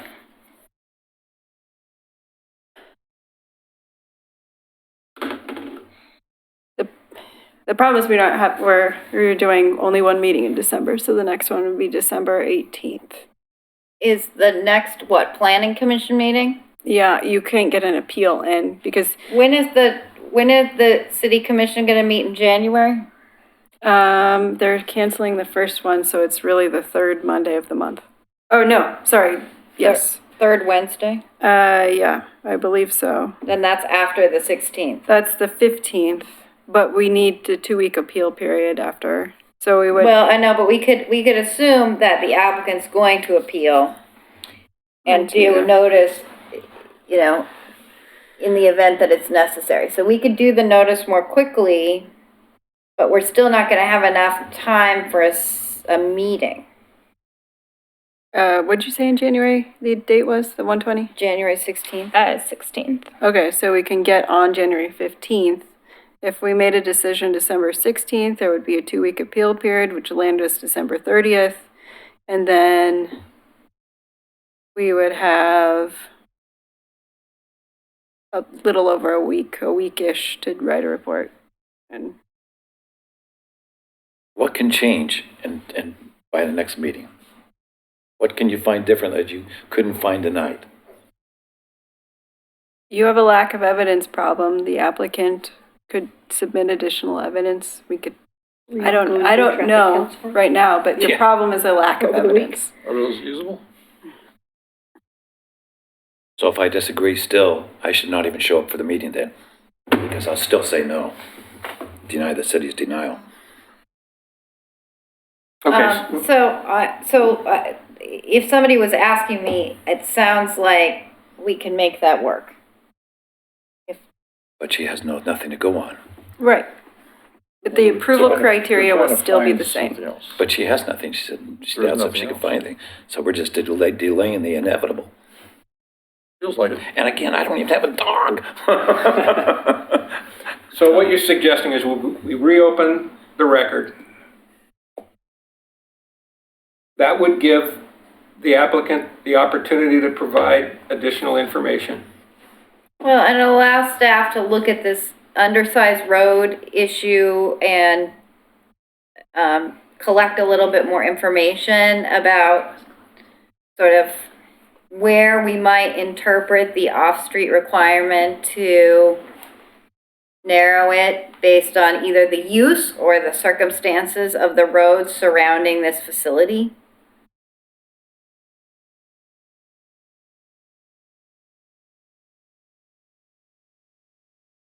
Okay. If the other commissioners are okay, and if we're going to reopen the public hearing, we did receive a comment card. So what I'm going to suggest is that we reopen the hearing, allow the public comment. That would give, if we then continue this till December 16th, is that what you're suggesting? I don't think it would be that long, would it? Well, you have either a week from today or December 16th. Those are your options.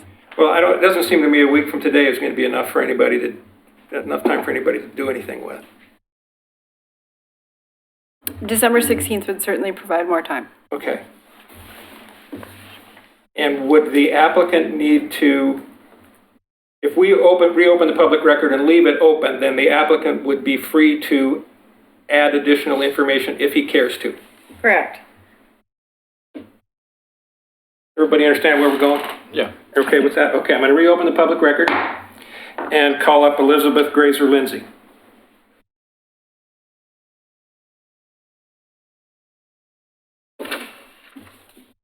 I'm Elizabeth Gracer Lindsay. I live in Beaver Creek. I didn't come to talk about this, but I couldn't help but want to because it seemed to me that you have solutions in front of you. I've been involved with many issues in front of the city, and I've had to deal with findings many times. And in my opinion, if you have something you want to go forward with, there can be findings found to achieve it, because that's what I've found in the cases that I've appealed. And I noticed that of those 2 items that you needed to deal with, that it would be very easy, based on the things I've been hearing you say, to say that the street parking is inadequate It's not just whether the space has got a car in it or not, it's also whether there's a place to walk, or whether it's too far for a person to carry a pet carrier, or whether you were saying is dark, and there's just many things that you've mentioned on why those street parking spots are inadequate. So that can go into findings why those 100 spaces aren't available.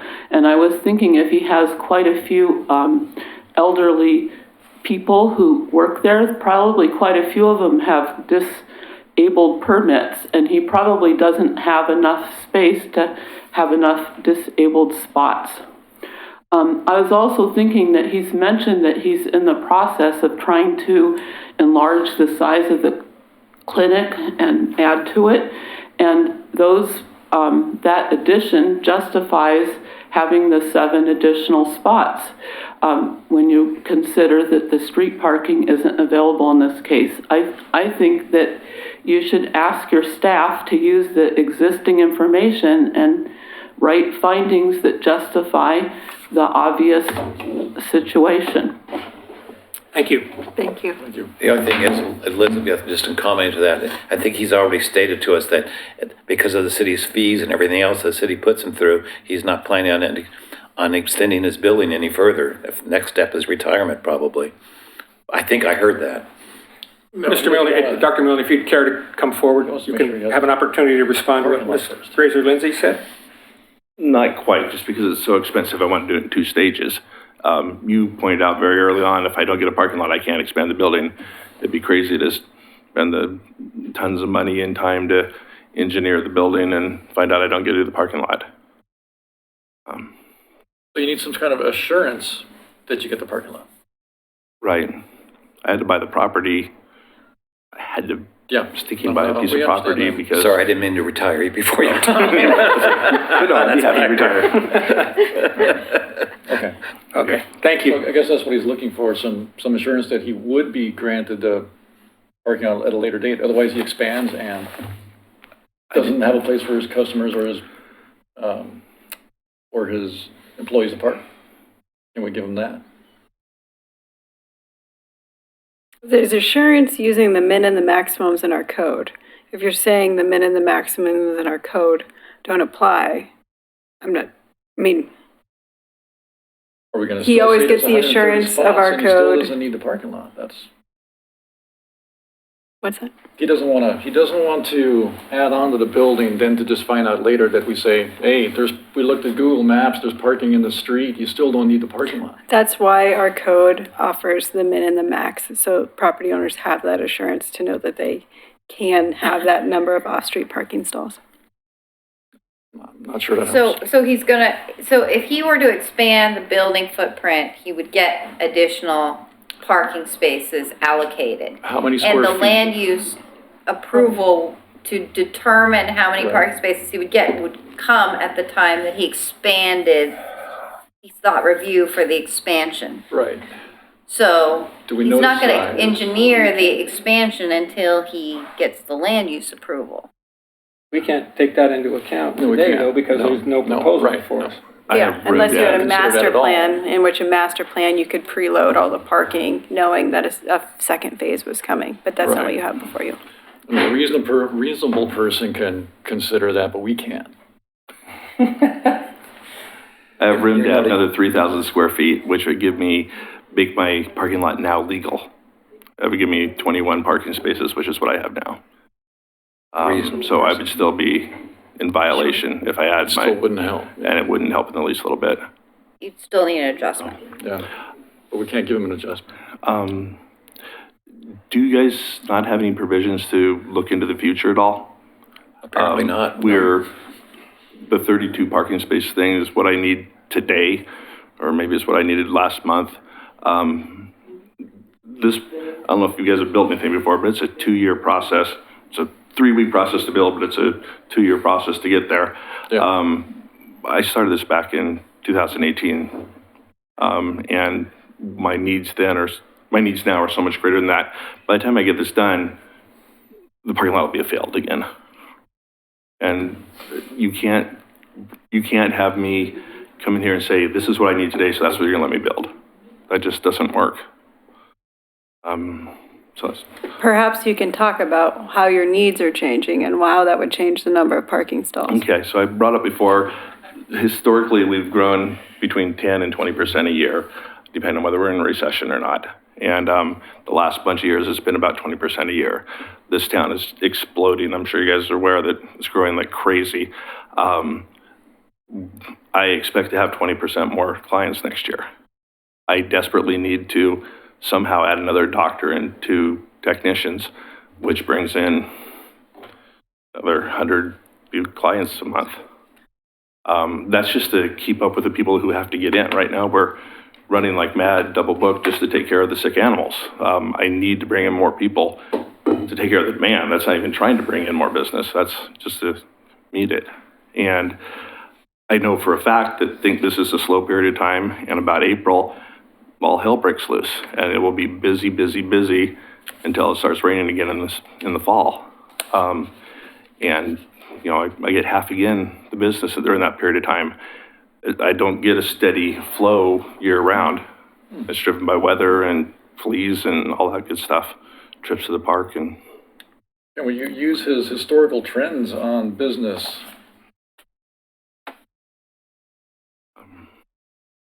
And I see where you're going with the math numbers, getting 32 spots versus 39. Do you have any idea what that costs to put in a bunch of land? That's not cheap. I have $8,500 into a landscape architect just to tell me to plant my 20 trees.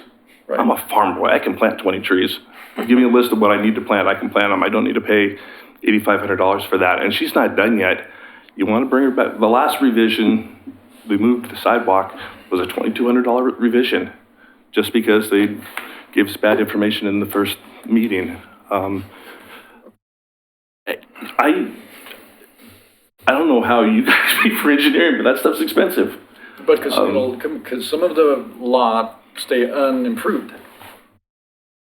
Just grass, unmowed? Could it stay unimproved? How do you do that? How do you make that look good? It's a business. We have a bunch of weeds I over in the understand, corner, but and you've got another one on the other side. that you can't looks just like crap. You don't bring your bulldozer in to level your lot and then bring it back in to level another quarter of it without tearing up everything. It's 1,000 times more expensive to build it a second time.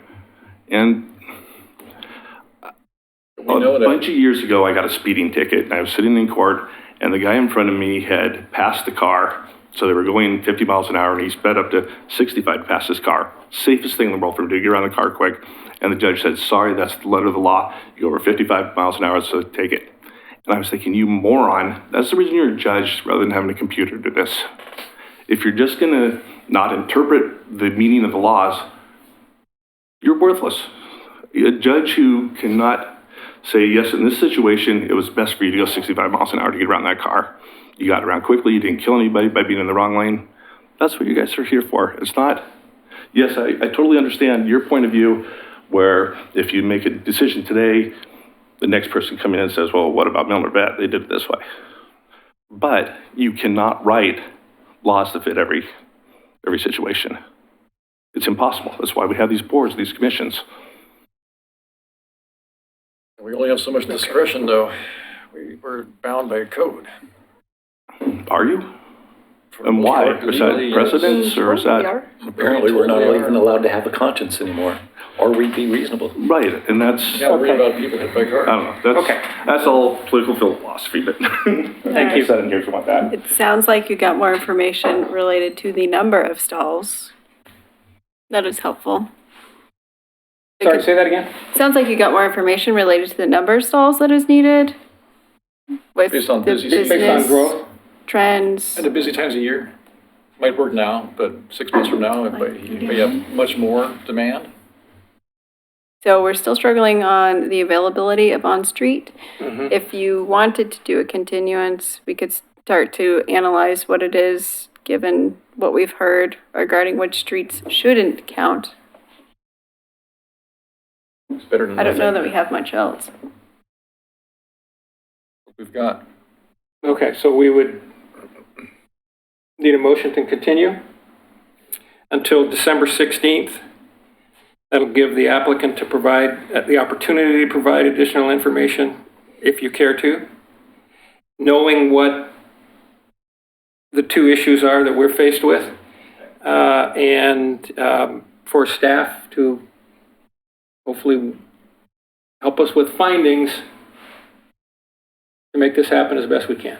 So, somebody like to make a motion? I So make a moved. motion, we continue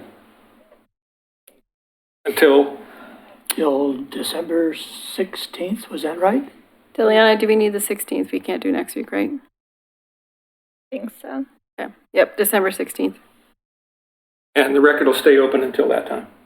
Is there a second? Second. Commissioner Stoll, second. Any other comment? Call the roll. Okay, Tom Guile, Dirk If Schlagenhofer, I can vote still. Dirk Schlagenhofer, Aye. Patty Gage, Aye. Greg Stoll, Aye. Ern Johnson, Aye. Chair Mitchell. Aye. Motion carries. Okay, thank you, everybody. We will move on to item 3C, And I need a breather. planning files LEG 19 dash, because of the, we're gonna keep slugging here because of the, we only have till 10 o'clock. Give me a second, I need to. Planning file LEG 19-00003.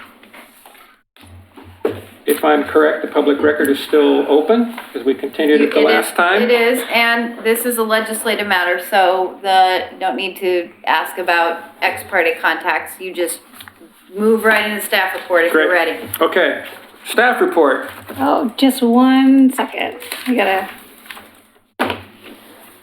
switch our PowerPoints.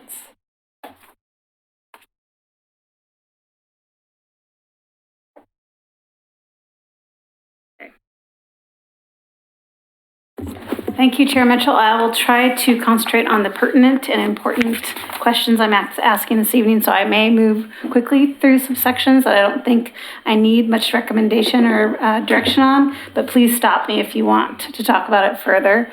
This is the Beaver Creek Road Concept Plan, Zoning and Code Amendments. The topics tonight are parks and the expanded home occupation cottage industry.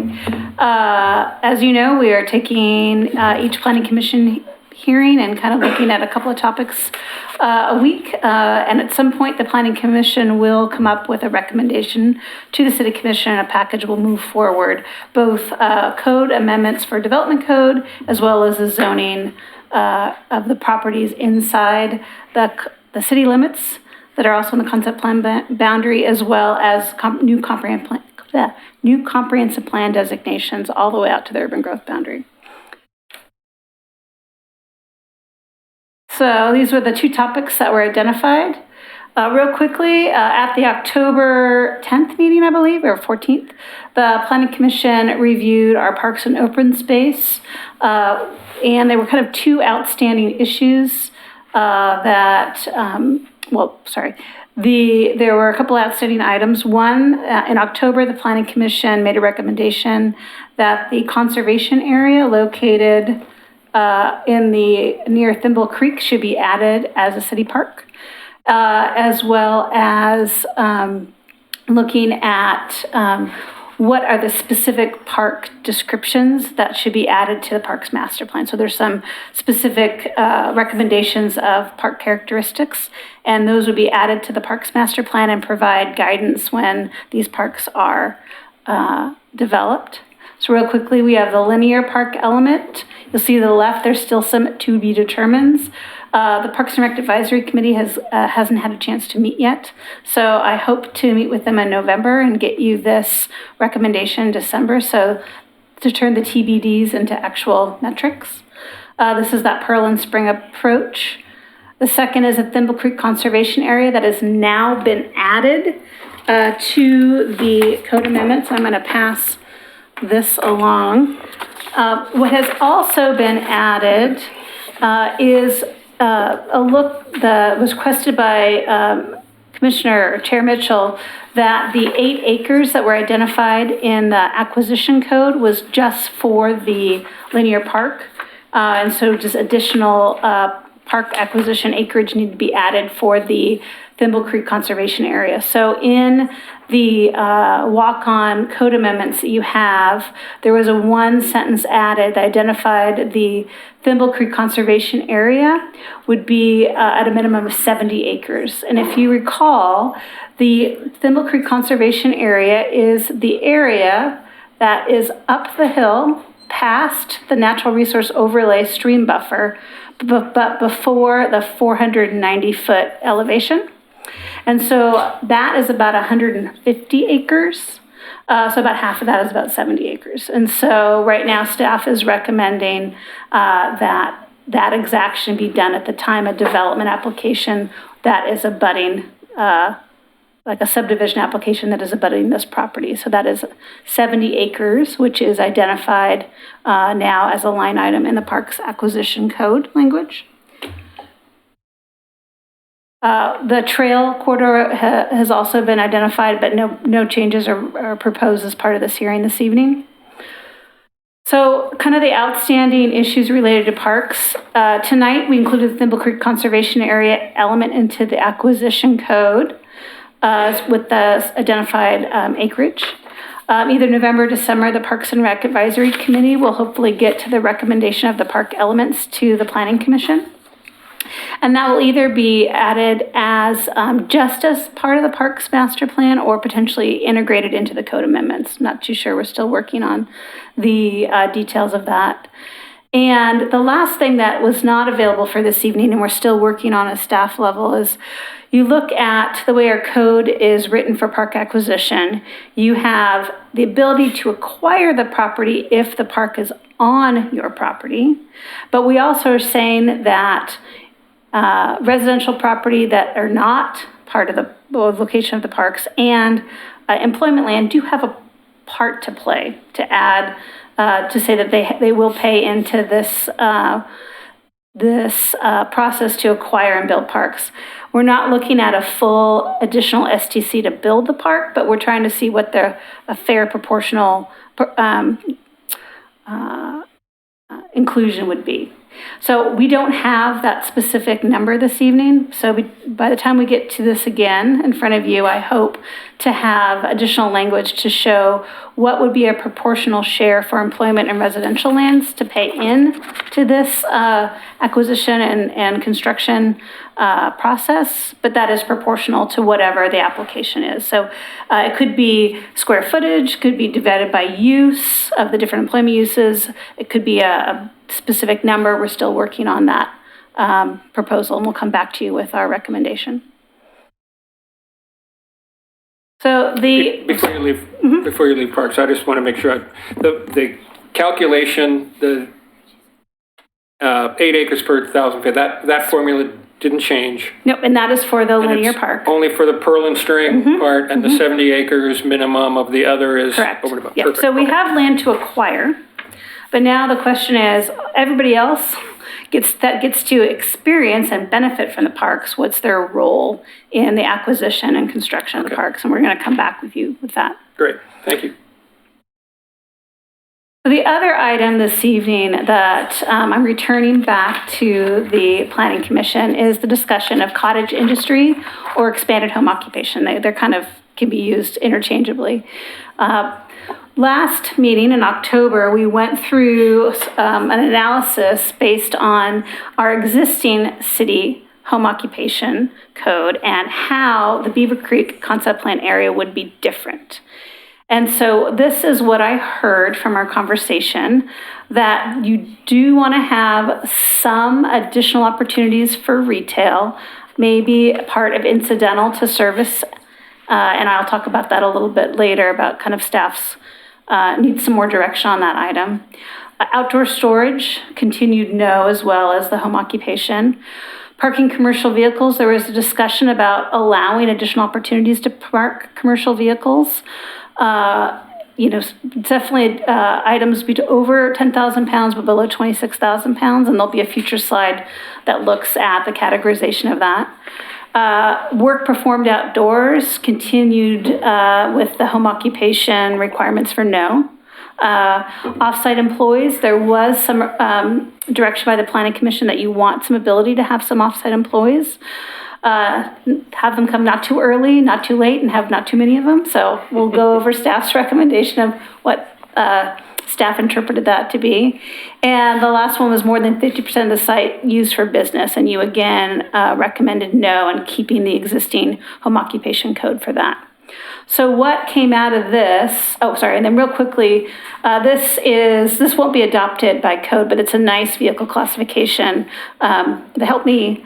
And ideally, what we're saying is over 10,000 is kind of between class 3 and class 6. Sorry, say that again? Class 3, so the idea is to allow an additional vehicle between class 3 and class 6, which is kind of 10,000 to 26,000 pounds. Anything under class 3 is more considered a kind of residential vehicle. So what would not be allowed would be class 7 and 8, the dump trucks and the city transit buses and the cement trucks. Do we want to jump in? Yeah, are you asking for, do you want comment at this point? Yeah. Why don't we wait one more time till I Okay. get to the recommendation, then we can flip back to this as we have the conversation. So what staff did is took all the direction from the last meeting and had to turn it into code. So I'll kind of walk through each one and see where I thought your direction could turn into recommended code changes. So the new section 1754-120 would be just for home occupations or cottage industry inside the Thimble Creek Concept Plan area, so they already renamed it. And so if you were in this area and you wanted to do a home occupation, you would go to this section. And so they've expanded level of uses to support job creation. So the first one, up to 3 off-site employees are allowed to work at the residence. So the number I went with was 3. That's not a magic number, but I tried to find something that was not 1 and not 10. So right now I've proposed 3, and then we have to come up with hours. So right now I looked at, most people don't like people to show up at 6 a.m. or 5:30 a.m. So 7 a.m. seemed like a reasonable beginning start time, and 6 p.m. seemed like a reasonable ending time to open up those parking spaces to the neighborhood. Saturday and Sunday moved it to a little bit shorter hours, 7 a.m. to 6 p.m. So all those are open to conversation, but this is a starting point of need to provide hours. C, all business conducted on site shall be conducted within the home or accessory structure. So that's the same as the code. No outdoor storage materials associated shall occur, same as the other code. And then the no more than 1/2. So B, C, and D are the same as the other home occupation code. In regards to the vehicle, this is my recommendation of what I kind of heard, which is 1 commercial vehicle between 8,000 and 26,000. So one of those classes 3 through, I think, 8, could be on your property, stored on your property outside of a garage. So right now, on our home occupation code, you could park a dump truck inside a garage you built. These are small, probably 5,000 square foot lots, so you probably aren't going to have a custom-built larger garage to fit this. So the recommendation is 1 larger vehicle can be stored on your property outside of a storage building. And then an unlimited amount of cars or vehicles under 8,000 pounds, but maybe have your business advertised on the side with a business wrap. That could be unlimited. And more importantly, no commercial vehicles associated with the business may be stored in the right-of-way. So that's kind of my first recommendation of what I kind of heard to allow some additional opportunities for larger vehicles, but provide sideboards. So for D, retail, we have to come up with a square footage. So what is too big, what is too little? Same thing as like with employees, came up with 300 square feet that you could dedicate just to retail space. And then had to have retail hours, which I pegged the same as the as the employee hours, because I didn't know how to arbitrarily change those hours. So this is the initial recommendation based on kind of what I heard from the Planning Commission in October. And I think and we can go back to that slide when we have our conversation, but really what I'm looking for you this evening, do you feel that the proposed language correctly implements the direction you gave me in October? What I haven't done is differentiated high-density residential and medium-density residential. Right now, the proposed code, the kind of starting template, 2 and 5? is allowed, R2 and R5 is allowed for both districts. So I need more direction if you want me to change criteria based on the zone.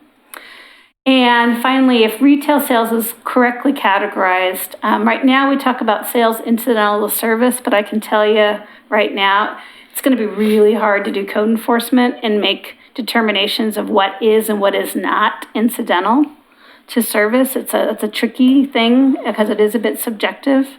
So on a staff level, I'm a little wary. I'd rather have retail sales just allowed, though you could say, no retail sales of, name your products, you couldn't have retail sales of food, or you couldn't do this or that. But it is a little hard to go into a business and say yes or no that your 300-foot showroom in your garage is or is not associated with your service. So that I'm a little wary of that piece. So we could continue to regulate what types of retail would be allowed and what would and would not be allowed, but the incidental service, I need a little bit more direction on staff because I am a little concerned of the subjective nature. So those are kind of my general directions tonight. Did I get the language correct? If not, what would your recommendations be? Do you have any changes regarding the two different zones, R2 or R5, the high density residential versus medium density, and direction on the retail sales as related to service? So I'm available to answer questions. I know we probably have public comment this What evening about as well. the weight of the weight of the vehicles? Can you go down? Oh, yeah, back yeah. down to that? Because I saw a school bus there. Let's go. Right, and yeah. Go back, no, I can offer an easy fix to that. Right, trucks. okay. So rather than a weight rating, you could make it say that no vehicle which requires a commercial driver's license can be parked. What that would be any vehicle over 26,000 pounds, or any vehicle carrying hazardous materials, or any vehicle that carries more than 12 or 15 passengers. I forget, I think it's 15, but I could be wrong. So that would accomplish that and get rid of hazardous material vehicles, propane trucks, and school buses. So you would need a commercial driver's license for the city delivery, box truck, large walk-in, beverage truck, single axle, or rack truck. So it's really a school bus. And hazardous materials. Bucket truck, maybe? I don't know. No. I mean, that could be. Okay, so now I'm confused. What you proposed was,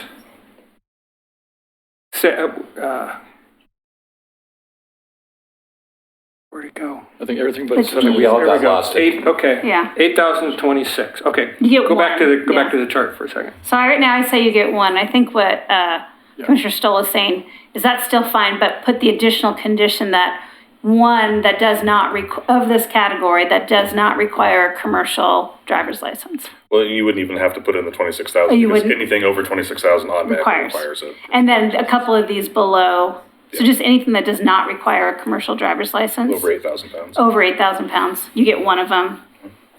That sound reasonable?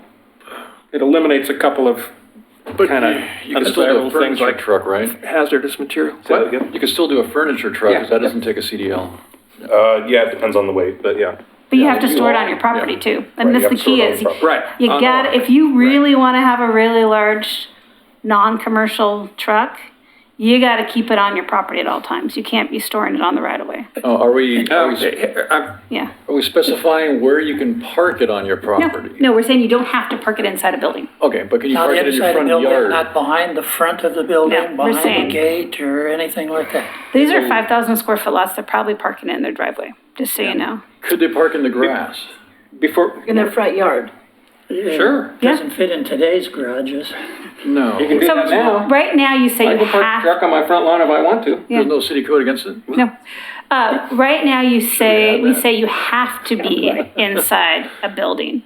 Yeah. What's different in this code, so we're kind of saying we're allowing a little bit additional accommodations for this cottage industry. So therefore, you can have one of these larger vehicles parked on your property that doesn't necessarily have to be inside of a building. Okay, Wouldn't but the sorry. should we at least add gravel? Because if they park in the grass, it's gonna start putting mud in the street. Well, that's regulated through a different part of the city code. So we don't wanna add that Yeah. line to the language? What I was going to say is Paved parking. that's similar to that. Isn't an HOA and some of these, and they would put the rules As in? always, this is as like the direction I received, and I didn't put in at the code, was that HOAs could further restrict these. Oh, that's what I Yeah, thought. yeah. So this is assuming no HOA is restricting it. Okay. Aren't most new developments under HOA restrictions? Depends. Really? The market chooses. Okay. I got a question. Okay, Go ahead. time out. Yeah. I should have asked for public comment first. I think we should hear that before we discuss these items. I have one card from Christine Kosinski, and she's no longer present. She couldn't wait so long, she has. Okay. Is there anyone else wishing to comment on these? Did you want to? And in the interest of time, we're only discussing parks and cottage occupation tonight. So, Right. okay. Please limit your comments to those. I'm Elizabeth Gracer Lindsay. I live in Beaver Creek. And I was noticing that it says 8,000 up there, but the dividing line between the categories is 10,000, and you mentioned 10,000 on the graphic, I believe. So it seems inconsistent. My memory is that 8,000 Go to the is the current chart. code. 8,000's in our code is a definition of a commercial vehicle. So what I was trying to say is, we don't allow commercial vehicles in our code today, so anything 8,000 and above could be allowed, but below 26,000.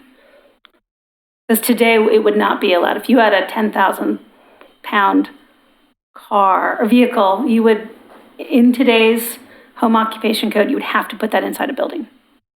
Okay, I think what she's saying is the categories don't split at 8. Well, the categories is not a part of the code that you're suggesting. No, You're no. suggesting what's on this page. Yeah. All right. Yeah, the 8,000. category was just a way for people to Visualize. look at vehicles and visualize them. Right, okay.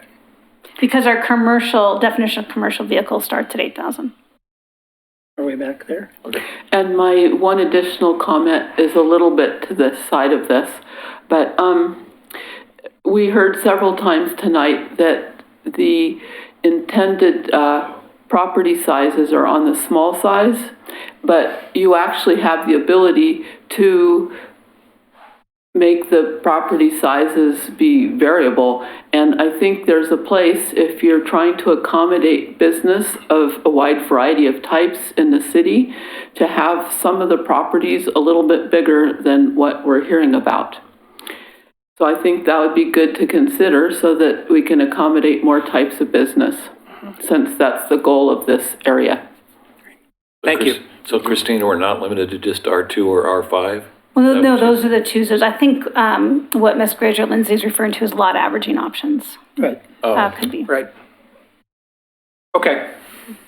Sorry for jumping off the topic. So do we have a direction clear on the commercial vehicle? I got a Mr. Johnson, question go in ahead. that way. Yeah. I guess I really struggle with the 26,000 pound gross weight. Can you go back to the chart? Sure can. In a residential neighborhood, R2 or R5, and granted, the averages could be higher than that for some lots. How does that fit into a home occupation that has 300 square foot limited for storage space for sales of stuff? What would they need a truck or a bus or any of those high weight vehicles in a residential area for a kind of it's not a full-fledged business. Mm-hmm. It's a startup. The startup could grow to it, but the side effect of these 26,000 pound vehicles in a neighborhood going across your sidewalks and all that, you're gonna have more problems with breakage of sidewalks and stuff. And you're certainly gonna get, and I think you've seen it on some of your surveys, that you're gonna get a lot of pushback from adjoining neighbors. Do they want a 26,000-pound vehicle sitting in your driveway or side yard or backyard that sticks out like an eyesore in a residential neighborhood? And it doesn't really connect well for me to a startup small occupation. Well, but there's occupations that require that vehicle. If you wanted to start, But you're true, they may require it, right? but the cost for that, to buy it and own it and store it and have it sitting around and everybody objecting to it, when you could rent it for one or two events throughout the year or whatever you're doing. You know, I'm not limiting what they can do. Well, but you are limiting what they can do if you expect them to only rent it 1 or 2 days a week rather than own it and use it 5 or 6 days a week. But to throw out the expense and the ugly looking big truck like that, dump trucks and small school buses and all of that. Well, the school Well, buses that- wouldn't be Right, applicable in this either case. with a dump truck. So yeah, Yeah, what I'm trying to do, what I'm arguing for is a person who wants to start their own business, maybe it involves a vehicle. If it does, they don't have to go rent commercial storage property or an office with a parking lot or something to that effect. They can just start it out of their home and park their 15 or 20,000 pound rated vehicle in their driveway and leave every morning at 7 and come back at 5, and they don't have to drive their personal vehicle somewhere else and get their vehicle and pay for that storage. They can start it small, and then if they add employees and they add a second vehicle, well, then they can go do. I see there's some balance Can you there. state again, please, what you're proposing? Well, so my proposal, rather than doing away, is it would be one vehicle over 8,000 pounds that does not require a commercial driver's license. So what that does is that limits us to 26,000 in general, because anything 26,001 GVW requires a commercial driver's license. Right. It also prohibits passenger vehicles with more than 15, I think, 12 or 15, I'm pretty sure it's 15 passengers. So that would eliminate school buses, transit, and nobody in Oregon City in rural areas, they might take their school bus home, but they don't take a school bus home in Oregon City. And it also, just as an added benefit, there's some vehicles that require a CDL with a hazmat, even though they only weigh 8,000 pounds because of the amount of hazardous materials. So that would eliminate that as well. Okay. Any thoughts on that Yeah. suggestion? Now, are we talking about home occupancy businesses or home-based businesses? Like the business has to take place in the home?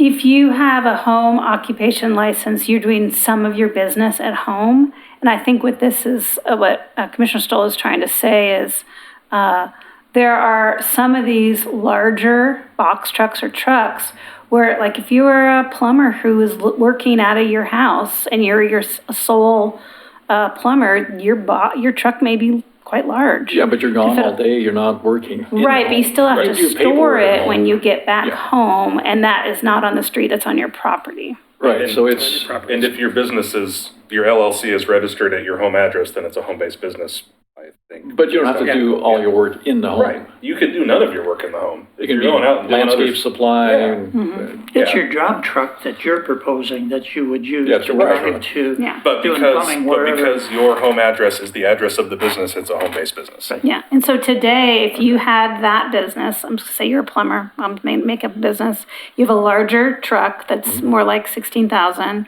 you have to put that truck inside an accessory building today, either a garage or a standalone accessory building, to get the home occupation license citywide. So this is the difference in this concept plan areas, we're allowing more options for vehicles to be parked outside of garages. Would it allow a 16,000 square foot vehicle, or a pound vehicle, that, I'm an electrician who works for Park and Electric or whoever. Sure. Would that same, I would be able to park it on my property, not in a building? if it is part of your business. So if you're What if getting a it's part of business, my employer's business? then it's not part of the home occupation license. Would it be allowed? I'm looking at Laura. What I'm trying to get at is, I don't think it doesn't make sense to make a distinction between whether it's a home-based business or a business that I work for whose office is somewhere else. It's still the same size truck parked somewhere. I'm just trying to be consistent. The impact on the neighbors is the same, whether it's my business in my home or whether it's my employer's Well, truck that I except for park. unless we want to incentivize the home-based business to a greater degree than the employee. Okay, so what we're saying here is we're only allowing this if it's connected to a home-based business. Right. Okay, thank you. Okay. So Is there consensus? do we have a on- sorry. consensus around Yeah, I understand that. Commissioner Stoll's suggestion? Yes. Okay, so Yes. I can Okay. rewrite E to talk about the commercial vehicle restriction. So Okay. next time you see this, E will be rewritten Cool, to address okay. that. All right, let's talk about A. Let's talk about A, employees. Oops, there we go. Question, what are our allowed hours for construction?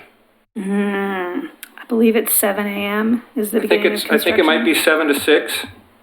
I think it might be a little shorter on Saturday, and it's not allowed on Sunday, is my recollection. 'Cause I think that's fought pretty it for a close. couple of Yeah. years next to my house. That seems pretty close. Right. I guess my suggestion would be to match up with the construction quiet hours, or allowed construction hours, I guess. So no employees within- on all right. Sunday. Is that readily available? Yeah. To see what it is? Oh, we'll try and look it up real quick, but I think you're about right. You're saying that's the start time and stop time within Oregon City of building, Yes, if I'm building a new house. yeah. You can't show up at 4 o'clock anymore. I'm just thinking for consistency, it makes sense to use the same days and hours here Right, as it does for yeah. construction projects.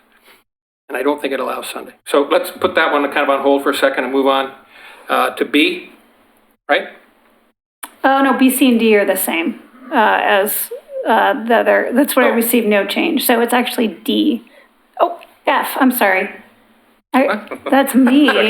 That's me putting a D where an F should be. So F, Well, we haven't talked about B, right? all business conducted on site. Are we in agreement good. with that one, restriction? That says Yeah. you're not building anything out in the front yard or the backyard? Right. Yeah, no, that's the no outdoor use. Right. Right. Well, I thought you were wanting our input on all of these. Oh, well, those are just taken straight from your direction. So B, Oh, C, okay. and D came your direction. You said keep the same as the home occupation Okay. license. So those come straight from the Okay, existing home great, occupation sorry. license. So then we're down to, To E and fake D. down to the F. second D, The last which is two. really F. So this is my attempt about allowance of retail. So I have a square footage because we have to put a square footage on it. The hours, retail hours could be the same as, I would recommend the retail hours to be the same as employee hours. So whatever changes up in A, this section should reflect. So there's this question about associate with the service, so I'd like some conversation to that. My only question is that retail hours usually don't start that early, aren't they? More like 9 or 10 o'clock? And if this is in your neighborhood, Yeah. that's when your customers are arriving, so you're gonna have, Yeah, the problem is there could be, I didn't want to artificially constrict hours because there may be a business out there that wants earlier hours because they have an earlier service and they want to sell their client something when they come in for their earlier service. If you have a job where you work 8 to 5 Monday through Friday, it's extremely hard to get anybody else's own. That'd be mine. So that was only, I wanted to create the biggest, I didn't want to artificially constrict an hour because there could be a business out there that would want an earlier hour. That was my only thought on that. Any luck on finding those hours?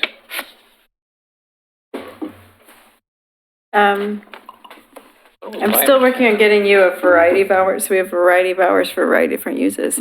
For on-site construction on your property, under the hours through our building department, it's Monday through Friday, 7 a.m. to 10 p.m., Saturday, 7 a.m. to 10 p.m., and Sunday, 9 a.m. to 8 p.m. I think the hours for doing public improvements are shorter, which is what you mentioned, which I think was in the nuisance code, but I gotta do a little bit more research. It depends. If you're doing work on site, think or that's- public right away. No, you can't be building a home at 9:30 at night.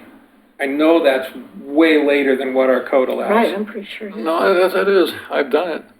Is that the difference between a contractor and a homeowner? Yeah, they could, okay, I'm Code talking about the enforcement doesn't show up contract, I'm till talking about after the 10. contract. No, it's the difference of building on-site versus building public improvements. The hours you're talking about are hours we adopted for building public improvements. So when you build the street and the sidewalk, those are severely reduced compared to when you can be swinging the hammer on site. It's 10. I'm searching our website. Okay, well, Laura's searching to conserve time. Code enforcement doesn't show up till after 10. Speaking of time, we are at 10. pumpkin time. Time to stop hammering. We can only go after 10 o'clock if we have unanimous agreement from all of the commissioners, and then we're only allowed to go till 11. So, Commissioner Johnson, you okay with going forward? I'd like to go a little less than 11, but I Well, don't know how I much think we we got can get ahead this of done us. pretty. It won't, I don't think we're talking about another I think we can get hour. direction pretty quickly from you guys. Yeah. Are you okay with going after 10 o'clock? Yep. Yes. Yes. Yes. Depends on how much time you said. You said quickly. I I've hope got to. a splitting headache right now. I promise fewer questions. I can just I promise leave. fewer questions. At least quicker No, questions. no, but Okay. are you okay with going forward for a while? How much longer? Hopefully As I it's said, maybe I've to got a 10 splitting minutes. headache. Let's see if we Okay, can get 10 to 10 minutes, 10 or Okay, 15 minutes. all right, I'll stop. Okay. So I think we'll still be working on the hours for construction. We may not be able to get you the direction tonight, but what I'm hearing is you would like to peg the hours to, and maybe it is the public construction hours, so we'll look for that. So really the last thing I'd like direction for this evening is this idea of categorization of retail, both the size of the retail space and a categorization. And my recommendation is retail hours should be the same as employee hours, whatever is decided. Agreed. Okay. Okay? Okay. Okay. So discussion on the idea of 300 square feet and categorization of retail. Sounds reasonable to me. Sounds good. I'm fine with that. So my worry about the associated with services is about it being subjective. So my recommendation is actually exclude the uses you don't want, but not have it as associated with the service. So is there things that, if you just said retail is allowed, is there a type of retail you would not want in this concept plan area? Isn't that opening up just as much of a can of worms as associated? Well, at least you can say no to a definite category of things. What do you say about holidays? We did Monday through Friday, and Saturday and Sundays, but I don't think can they run this business during a holiday? We can take a look at the hours. So I think Let's set the we'll come hours up with thing. hours. Let's set the hours thing aside Yeah. until we get some more information. Yeah, I'll come back at a later meeting with the hours. I was just more of, it sounds like I'm not getting lots of direction on this service thing, but I'm just tagging it as something I'm worried about. So if there's not an obvious direction, we can do more work. If I'm not hearing clear direction, I'll come back and tell you what I learned when I do more homework on it. But does anybody have strong feelings on whether it should only be allowed if it's associated with a service or opened up to retail with some restrictions on the kind of product you can sell? I would say, I don't have a strong feeling either way. I think that, and I could be wrong here because I may be using the wrong words. If we're going to make it associated with a service, we could make it concurrent with the provision of a service. So I go in for a haircut and I buy shampoo. I can't just go in and buy shampoo. That makes sense. That's really going to be hard to control. Well, they're all gonna be hard to control, to be completely honest. True. I mean, Yeah. Yeah. So I'm but hearing. it's a more objective standard. So I'm hearing, there's still want to look at it being related to the service, and I can do more homework to see if there's more ways to clarify that, to be less subjective. Or is there any wish to separate it out and allow the retail by right on its own? Without a service? That would be a good direction for me to get tonight. Kind of continue massaging the associate with the service code, or allow kind of a by right as a walk-in retail.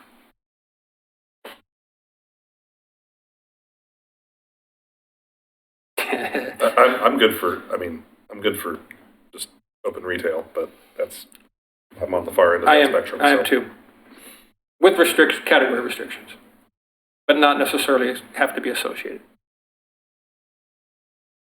Category restriction opens up for discretion. Right. You get your hoe sharpened, you pick up a ton of fertilizer, it's the same category.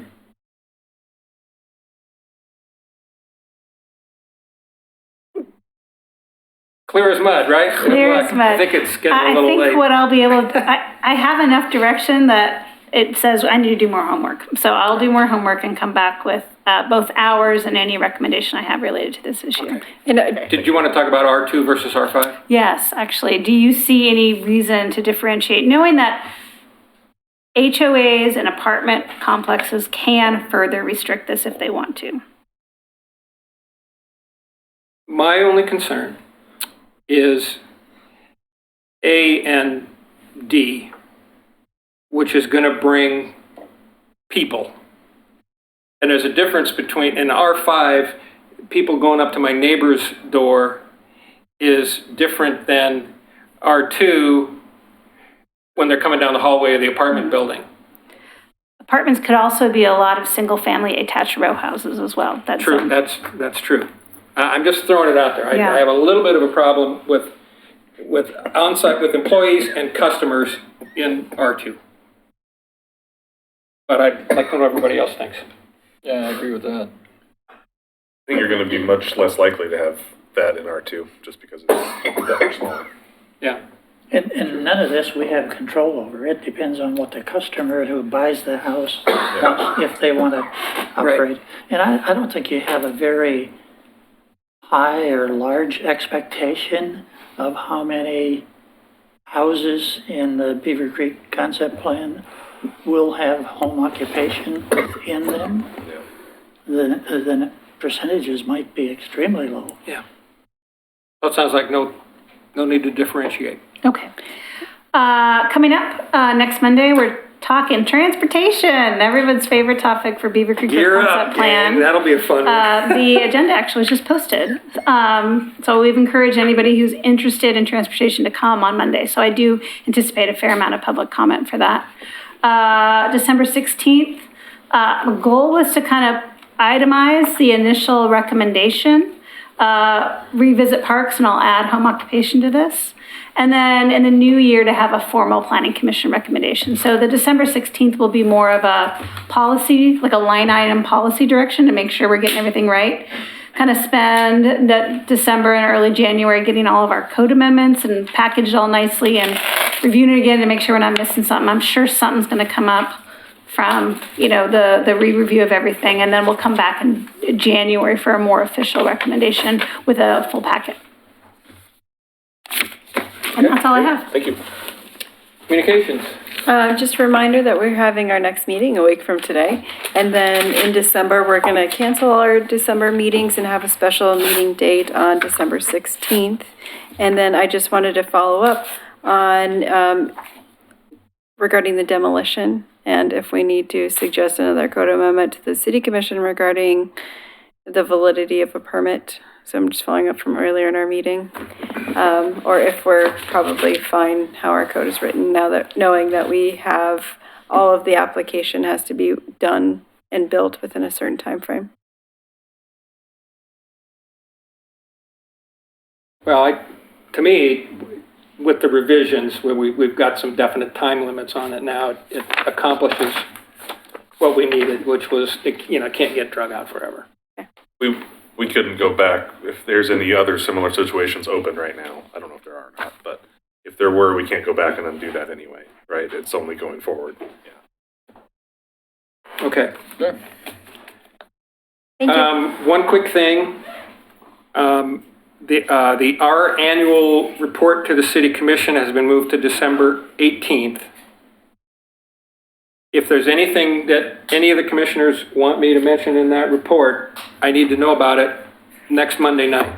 Because, well, I guess I could hear about it on the 16th, but I'd really rather get the report done before the 16th if I'm going to do it on the 18th. So that's your homework. If you have anything to add to that, next Monday. Anything else? We're adjourned.